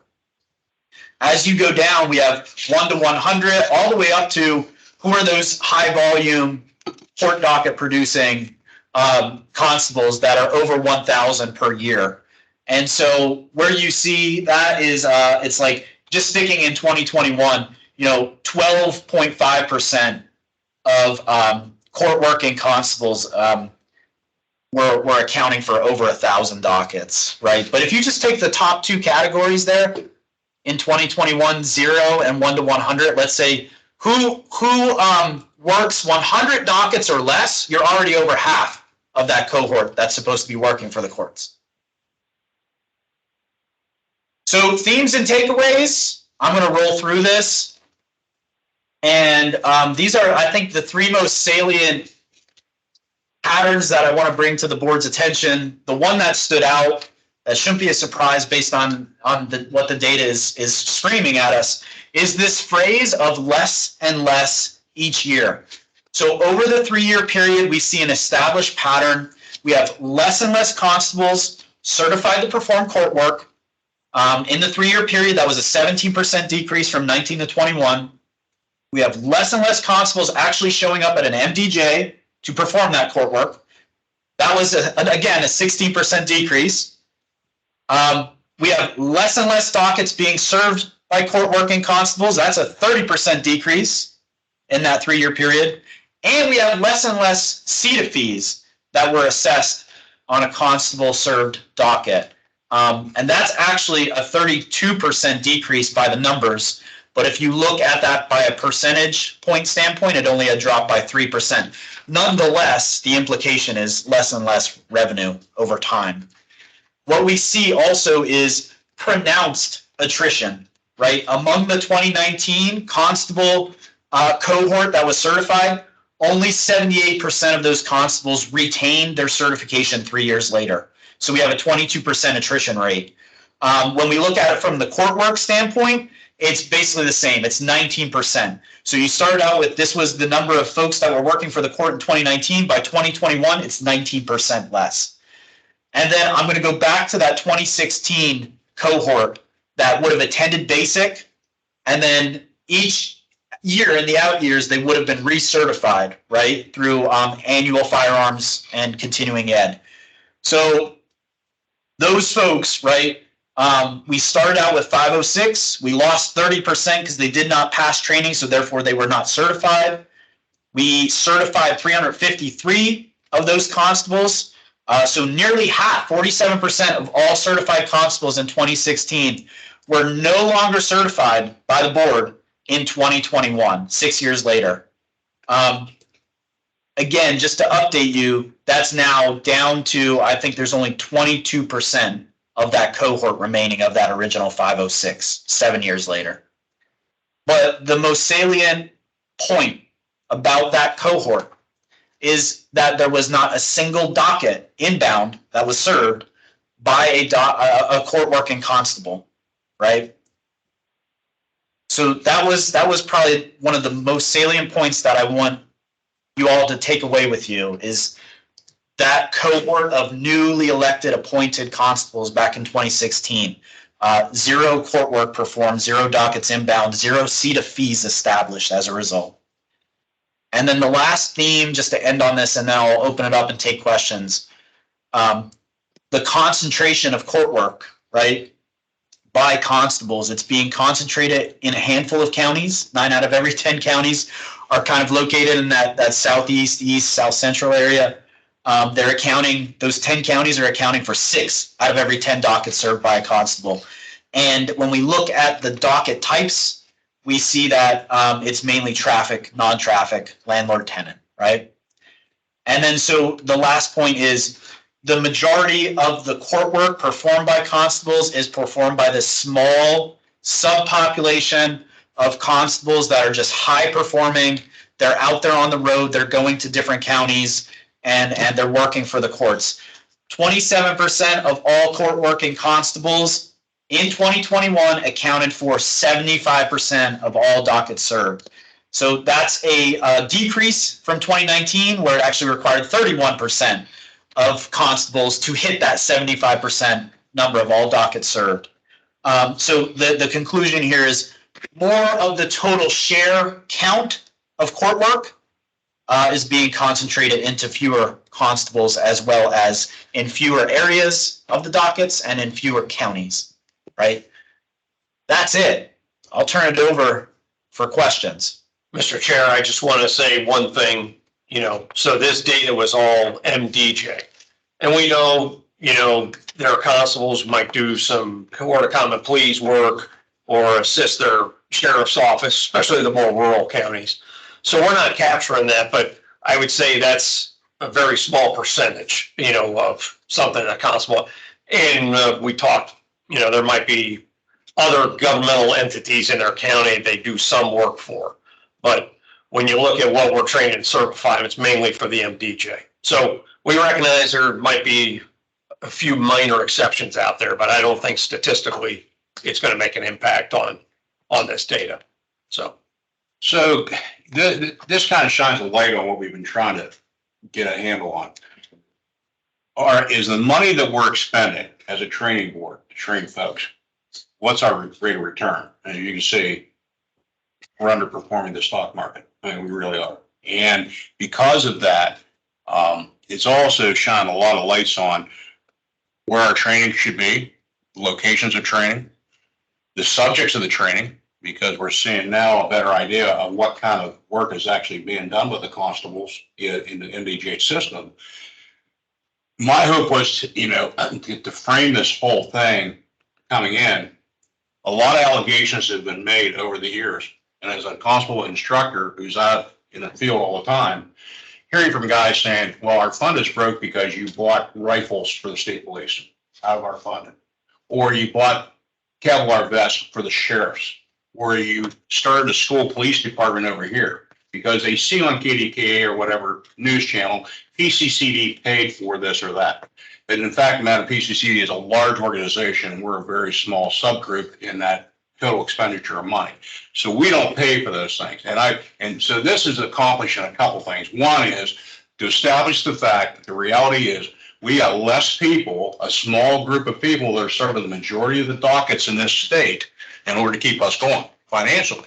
And so for me to implore all the constables to get on the wagon and start, if you're certified by us, by actually going out there and getting some court work and start serving and get some revenue in the pipeline to help continue to train. I mean, that's sort of the, effort that has to happen to continually fund this, because without a bailout from the legislature with more surcharge, and we ran up against that stone wall now since 1994 that there's been no increase, this is our only other option, is either people go to work or we look at assessing fees to come back for your, Con Ed education. And it's a pretty easy thing to decide at that point, if we can't get people on board to start with paper. So the efforts down here at the end of the table, I really appreciate the fact that you're really putting a number here that we can grab onto. And I would open this up to the board. Any questions you've got for Dr. Worth or for his partner there, Charles, please do. I will say, and again, I've been involved with the program since it started in '94. And the one fact that Rob discovered in 2021, the top 10 constables accounted for 42,000 dockets, or 11% of the statewide total. 10 individuals. Yeah. And thank you. And that to me, I knew there were, there's, and I think that's interesting because I told Rob that at the very first board meeting in '95, Constable Jim Withers out of Crawford County, there was a debate. Would training reduce part-time constables because of the commitment and the insurance expense? And there was two sides. Some on the board thought it would reduce part-time constables, and we just end up with a lot of full-time guys to work for the courts. And Constable Withers thought that it wouldn't eliminate the part-time, but he felt that about 500 constables is what's needed to move the amount of court work. And he probably wasn't that far off. Right. And that was just based on his experience in his county on how many part-time, full-time guys, how much court work there was. And so really, when you look at this data, the number of people we train really doesn't have to be that many. Yeah. Now, you get into geographic dispersion, you have to make sure and the whole part-time, Yeah. Some of the more rural counties, they don't have the work to support full-time guys, so they have to have 10 part-time or whatever. But it really does, we're overtraining statistically more constables than the system needs. Just to follow up on that data point, because it was something I wanted to point out, and it is in the presentation, but I forgot to bring it to the surface during my presentation. So in 2021, just to reiterate the statistic, we had 10 constables that accounted for 11% of all dockets served, right? So that's an average of over 1%. Just to give you a visualization, right, of how significant that is. If you put hundreds of people in this room today, right, and told them to perform an activity that generated something, and then you went around and said, okay, well, these 10 people each accounted for 1% of the total that was produced, that's significant.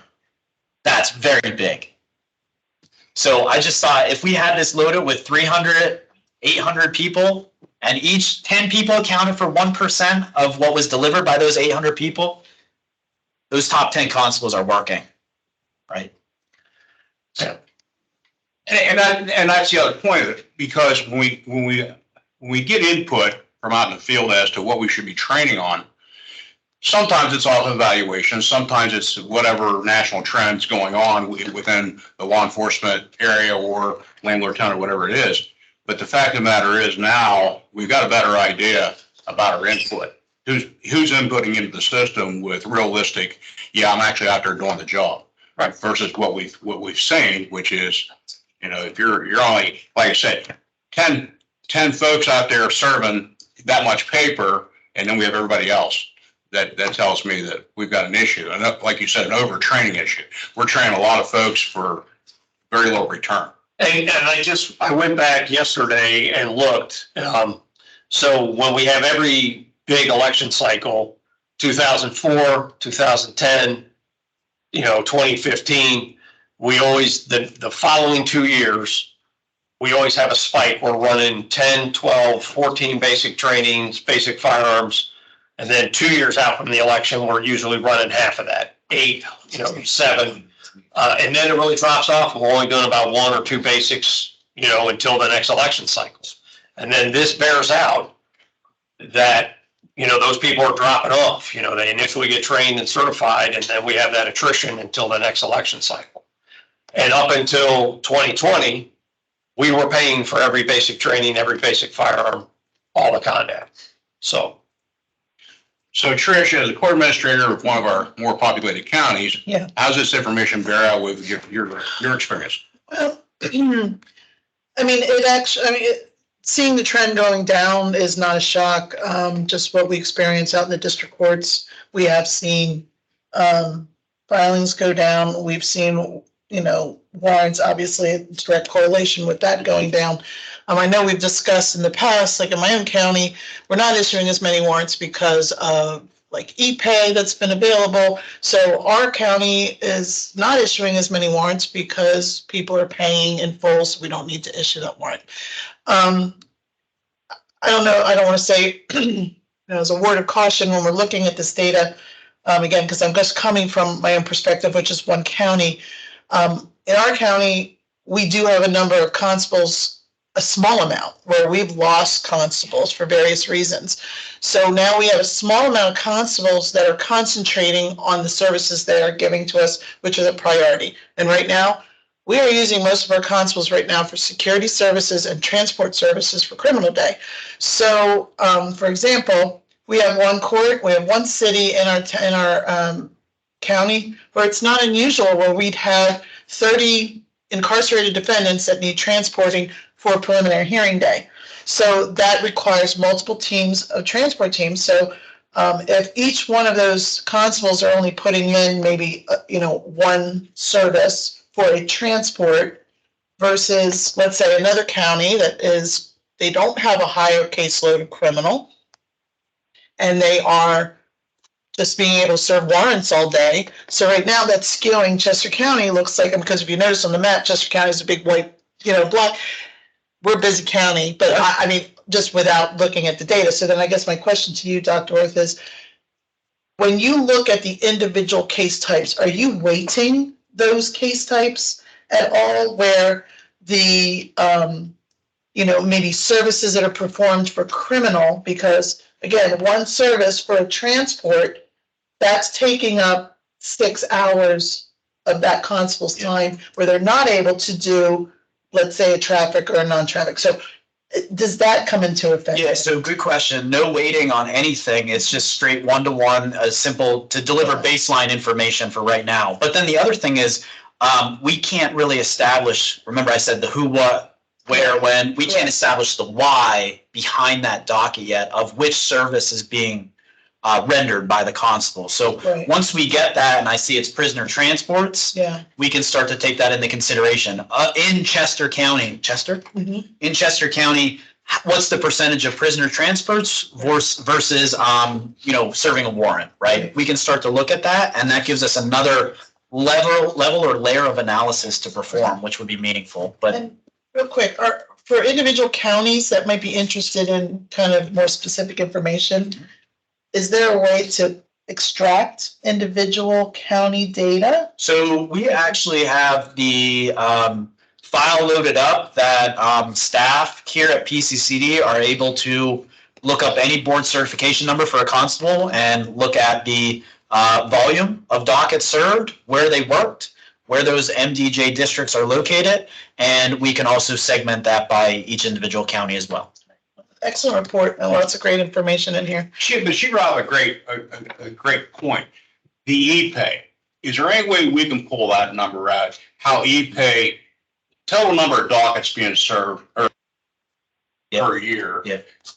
The prior e-pay as to what we're seeing now. Yeah, so this is where we don't know enough about what's going on with constables that we're gonna hang on to or, defer to you guys to come back with the research questions that we want to follow up with to AOPC to get better data so we can answer that, because we don't know how it's paid or when it's paid, right? Or if the e-pay is being used or not. Right, and I don't remember, I want to say early like 2012 when AOPC first rolled that out. Right.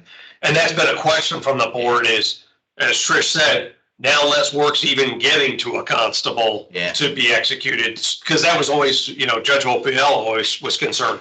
How much was that impacting by removing even potential work for the CETA fee to be assessed on? Right. So now a lot of these minor offenses, somebody can go on, pay with a credit card, and that helps explain attrition. Is it organic? Right? Or is it driven by some technology or something else? Like naturally, is it driven by the pandemic? Right? the pandemic was a natural experiment for a lot of stuff, right? So, we'll go back to AOPC and ask those questions, but that's where we're gonna, ask for your guys' input to say, what is it that the board wants to know?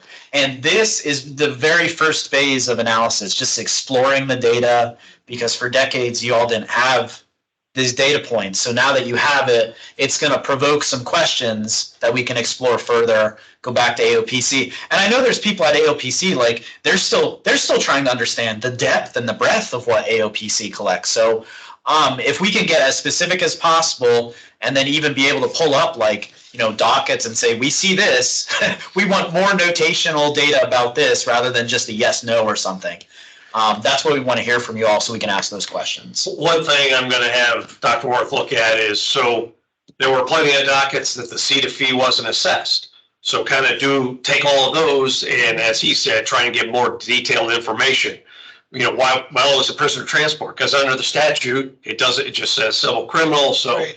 Is there any training issue that it should have been assessed and wasn't, or because of the type of docket it was, it's not appropriate for it to be assessed? So there's also more questions with the existing data we have that we can look at. So I guess the question I got, this is for Trish, how do we even individually by county, the counties that say, okay, our constables in this county can only serve civil, or they can only serve summary warrants, or they can only do so we have some of that also that has a ramification on total dockets because of local rules that restrict what they can do or can't, or the sheriff's going to do all this and the constables do that.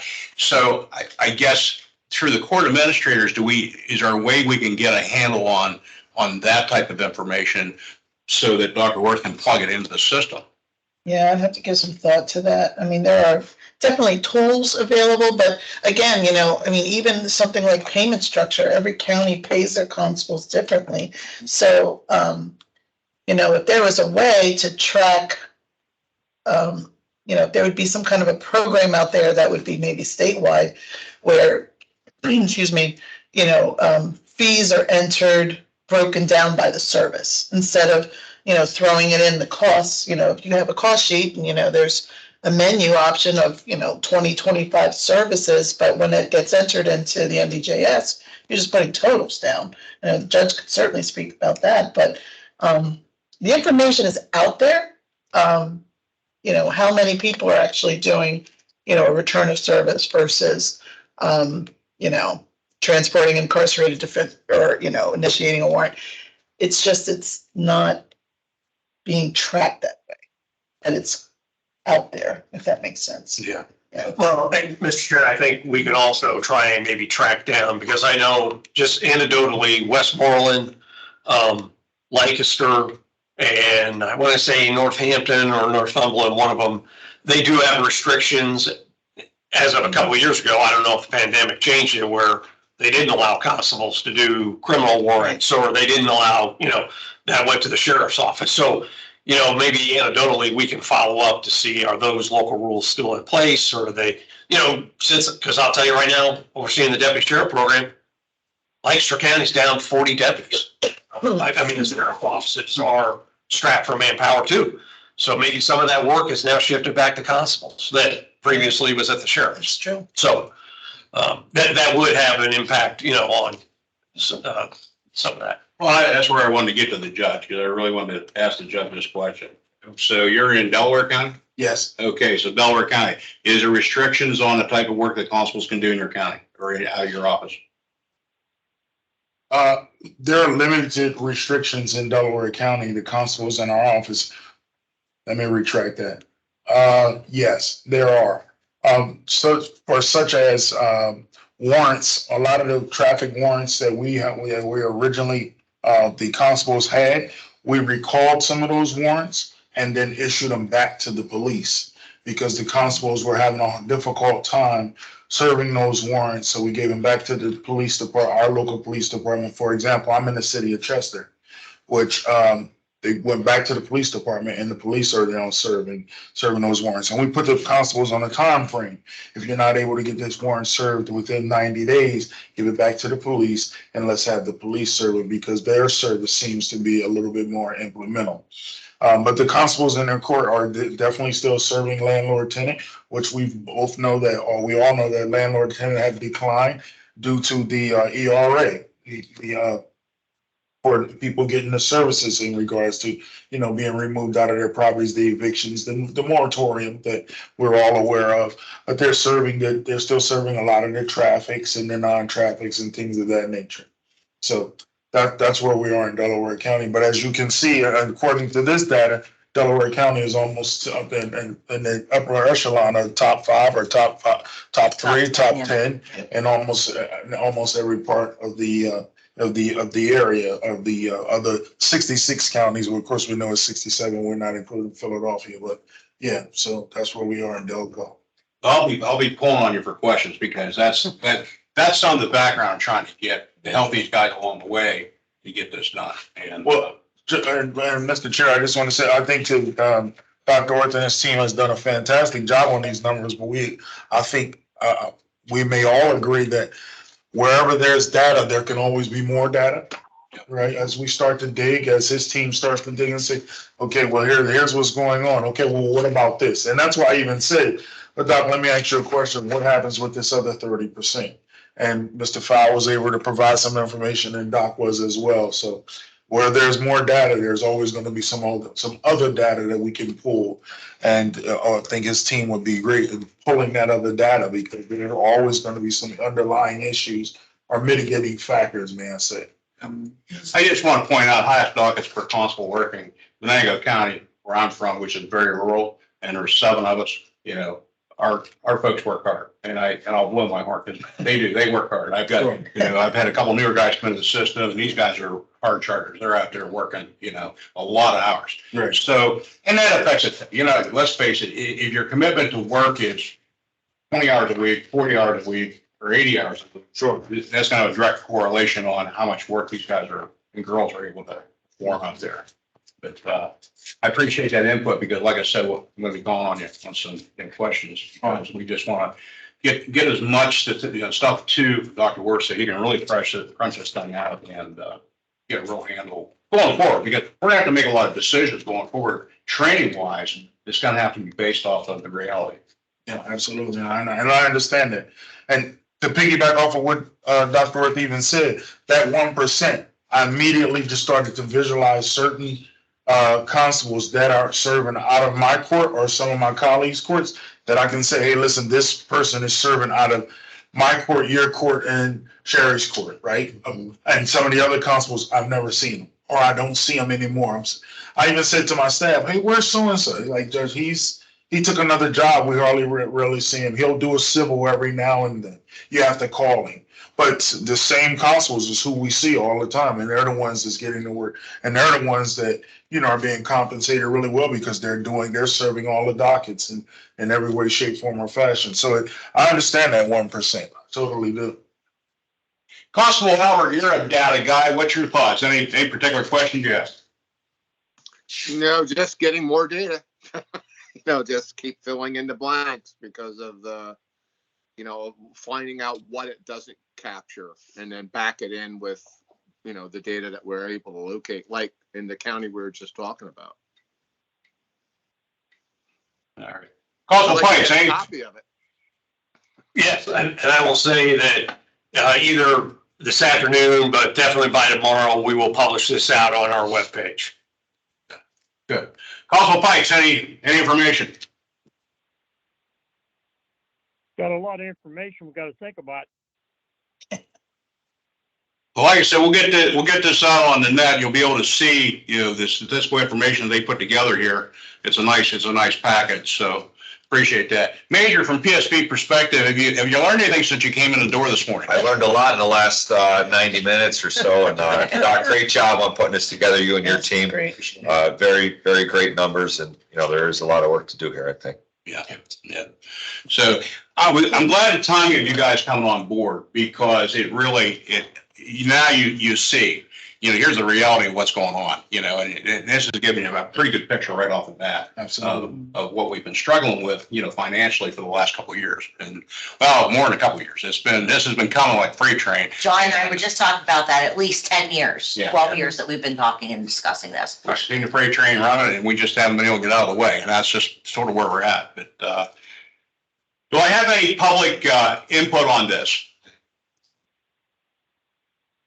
This is Constable White from York. I was, Right. while y'all were talking about the 2016 class, Yes. I reached out to some of our members, and I'm not sure that no one from the 2016 class has served court work. So I'll get you a couple names so you can check.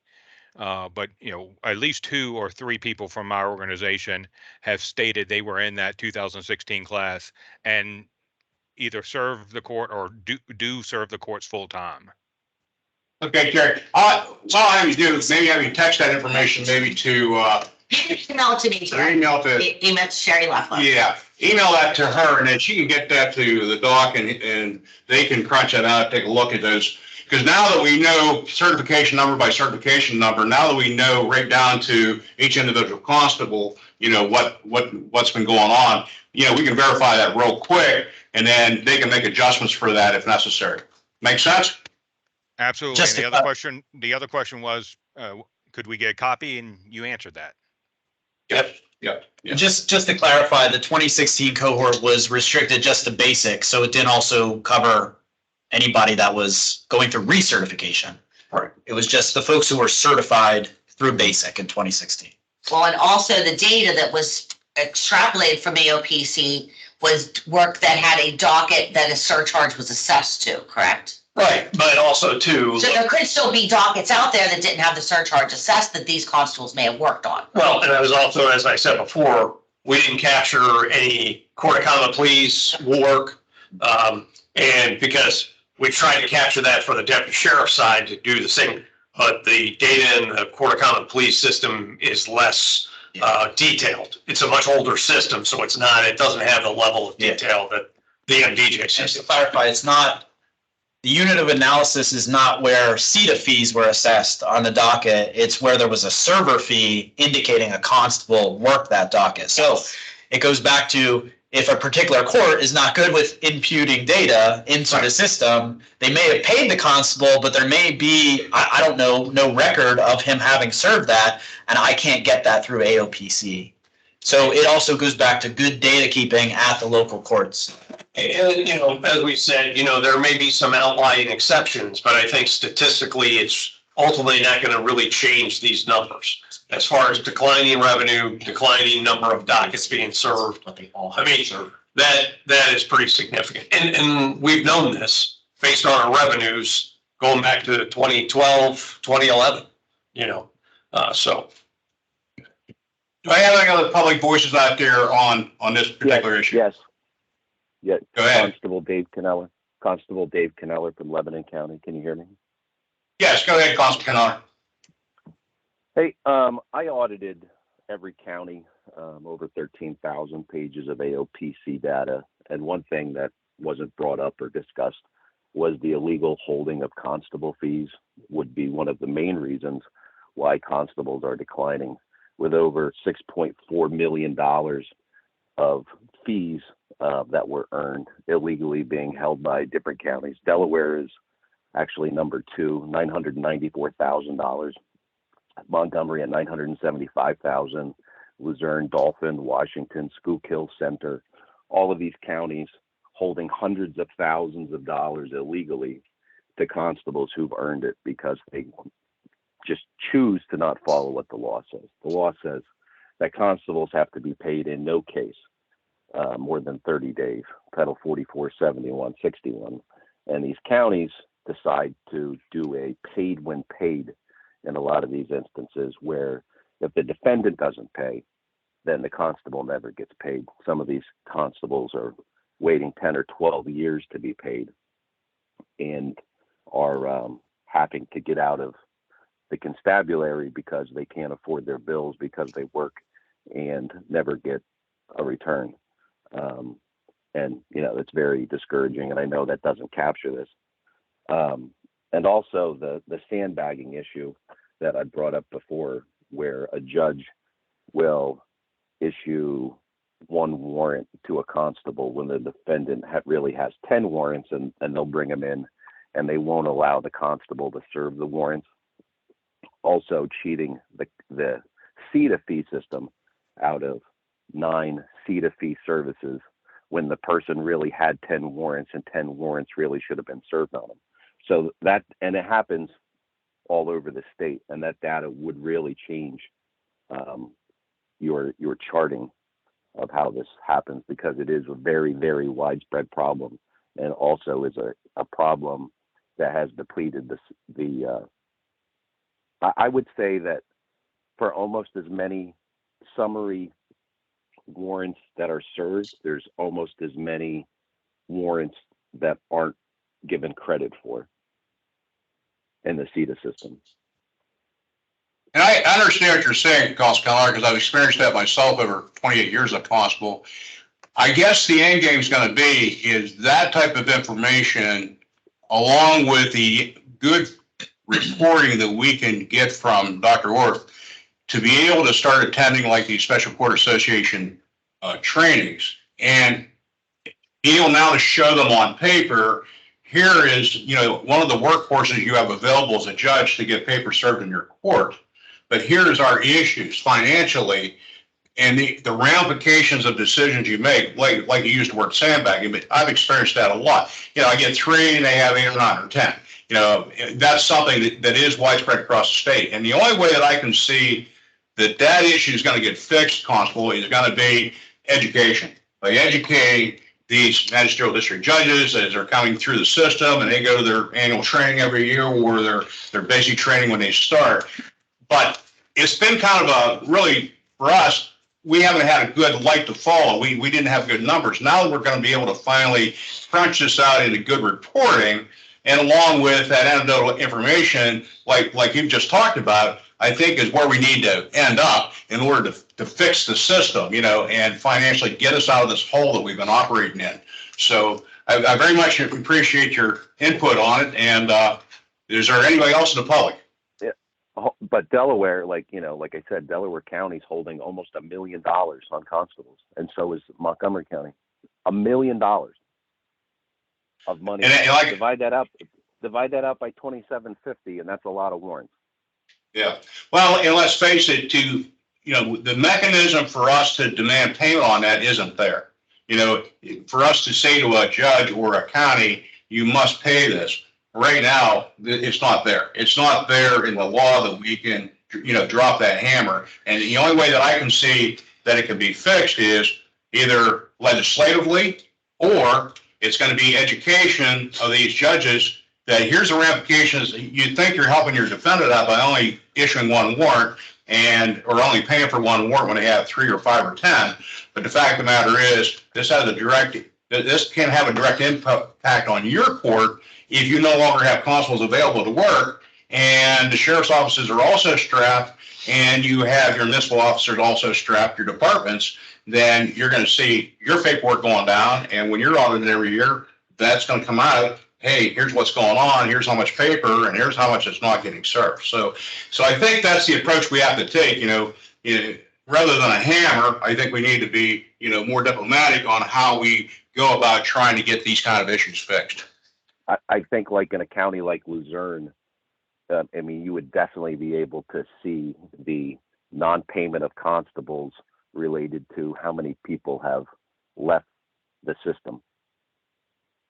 And I was going to say, a lot of these issues, as the chair said, we don't have any direct ability to fix. We have to work indirectly.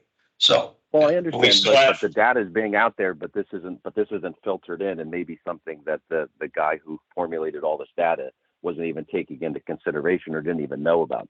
And I just wanted to know there's a lot of things that are happening behind the scenes which are causing the constables to not want to do this anymore.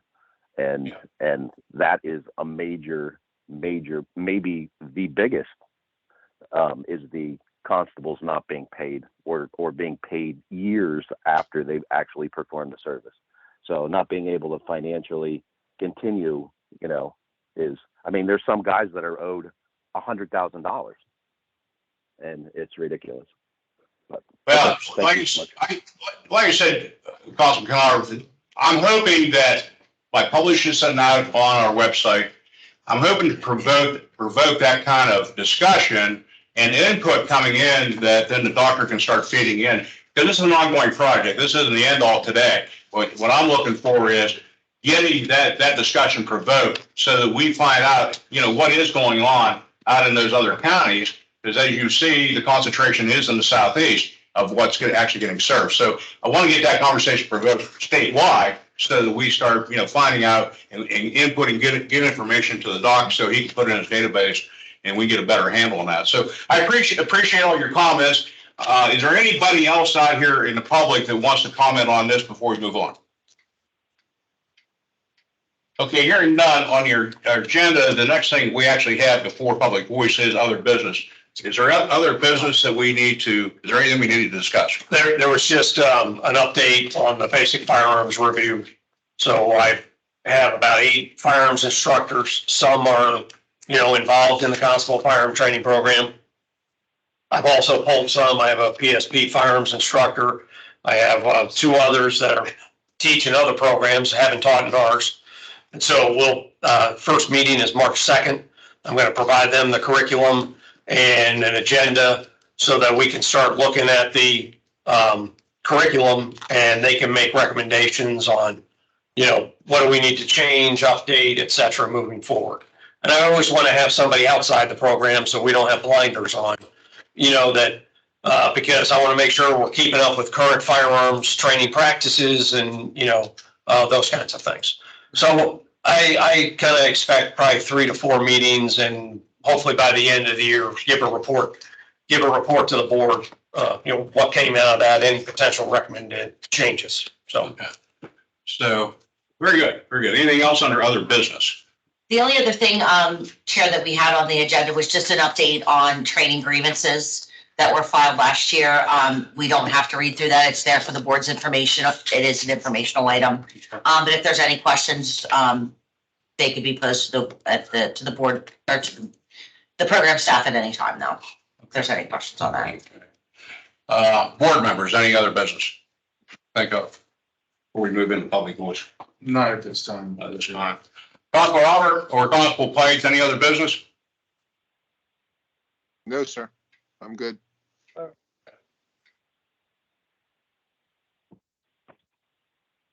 Okay. Hearing none, then we'll move into public voice. So at this point, we'll open the floor to public voice session. Each person is requested to comment prior to the meeting will be announced separately. So if you put in that request, we'll request you guys first. Please keep your comments to 2 minutes or less. If you have no public comments or questions, please indicate so. Just a reminder, this session is being recorded, and by asking questions verbally, you're consenting to the recording, retention, and use of any statements made as part of this session. So I will open this up. Is there any constable or other person who would like to address the board at this time? If you do, please state your full name and your county or your organization that represented. And if you're a constable, please give us your cert number also, just for the record there. And please keep your comments to 2 minutes or less. I'll open it up. Tracy, do we have anybody that has requested to speak? Thank you, Chair Westover. I do want to, before we get into the list, I did have to go in and mute all the participants due to the feedback that was going on in the commission room. I am unable to unmute them, but I've been advised that if they press 6 on their keypads, that should unmute them. And if that doesn't work, go ahead, Sherry. Tracy, yes. Sorry, this is Sherry. Actually, it is *6 will unmute their mics. Okay, if you hit *6, that will unmute your mics. And then if that does not work, then they would have to call back in. But again, we asked for the mics to be muted, and unfortunately, there was still a lot of feedback. So the first constable is Constable Abraham Smith. Are you still present on the phone call? Good morning. This is Constable Abe Smith from Westmoreland. Are you able to hear me? Yes. Yes. Yes, we can hear you. Go ahead. Okay. Okay, thank you, thank you. One thing I wanted to comment on, follow up on the report that the doctor gave there, observation from Westmoreland. For over 10 years, constables have been precluded from doing anything other than civil and landlord tenant at the MDJ level. No transports, no warrants. That's by court order. So that can be factored in considering the various aspects of the report as it impacts the number of constables. The second thing is, and this is something that I think Sherry's been aware of for almost 3 weeks now, and I want to make the board aware of it. There's an ongoing problem with the Temple online registration system. On the very first day that you opened up the 3 classes for us, and this is my first year of taking online. I passed basic last year.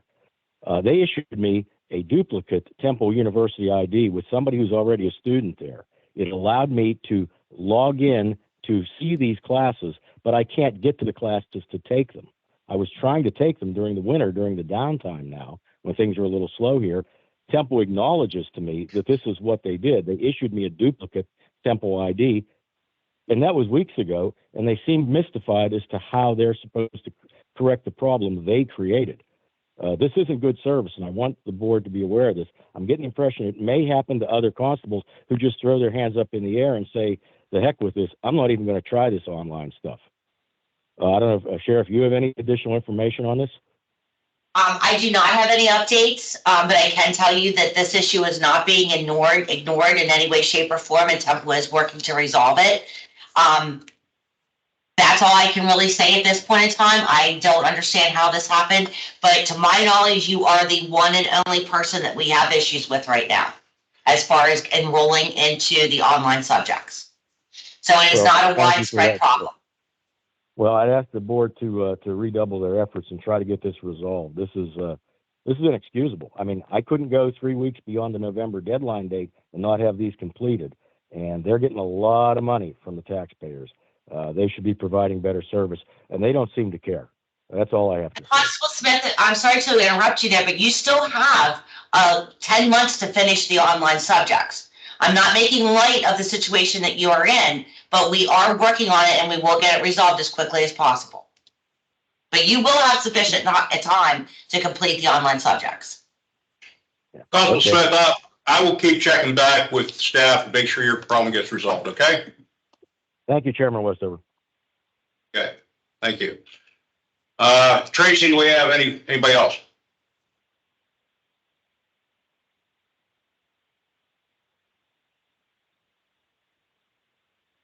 Tracy. You're muted, Tracy. Gotcha. Sorry. Yes, Westover, Chair Westover. The next one is Constable Terry White. Constable Terry White, you're on the line. I am. Thank you for taking the time. I just want to thank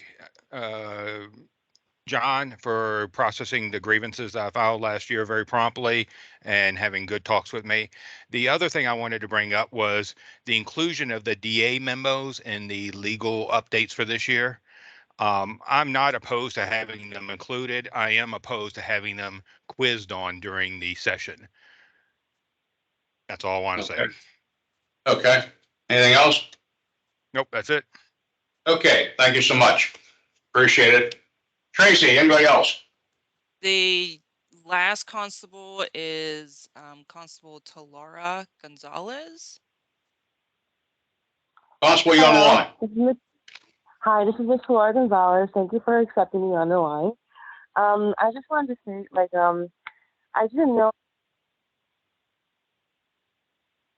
on a board meeting, and thank you again for having me. So after some people aren't, I'm from Berks County, by the way.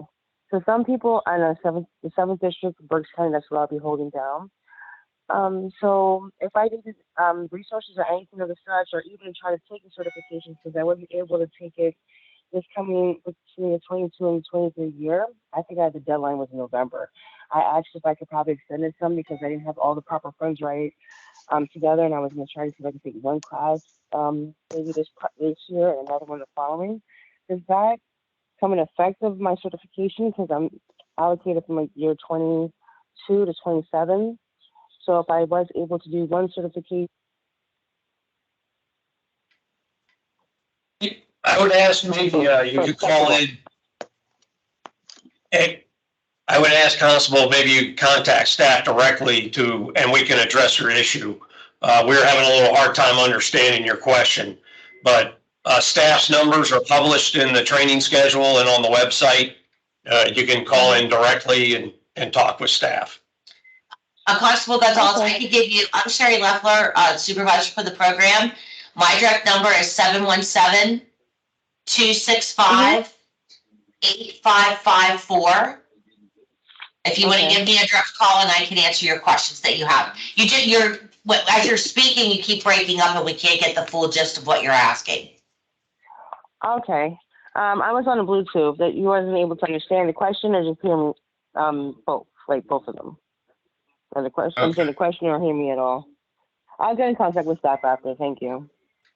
Okay, Thank you. Tracy, anything else? There is no one else who requested to speak during public voice. Okay. All right. I guess we'll move into adjournment then. Is there anybody joining the meeting who was not previously noted for attendance purposes? Do anybody else from staff come in or? No. Okay. All right, I'm going to request a motion to adjourn the meeting. How about Major? I make that request. I'll second. Okay, Major will second that. All those in favor? Aye. Anybody? Okay, anybody opposed? I guess you can get up and leave then. Thank you very much. Thank you for joining us. Thanks. Okay. Thank you. Thank you. Thank you. Normally, you're not good, man. So.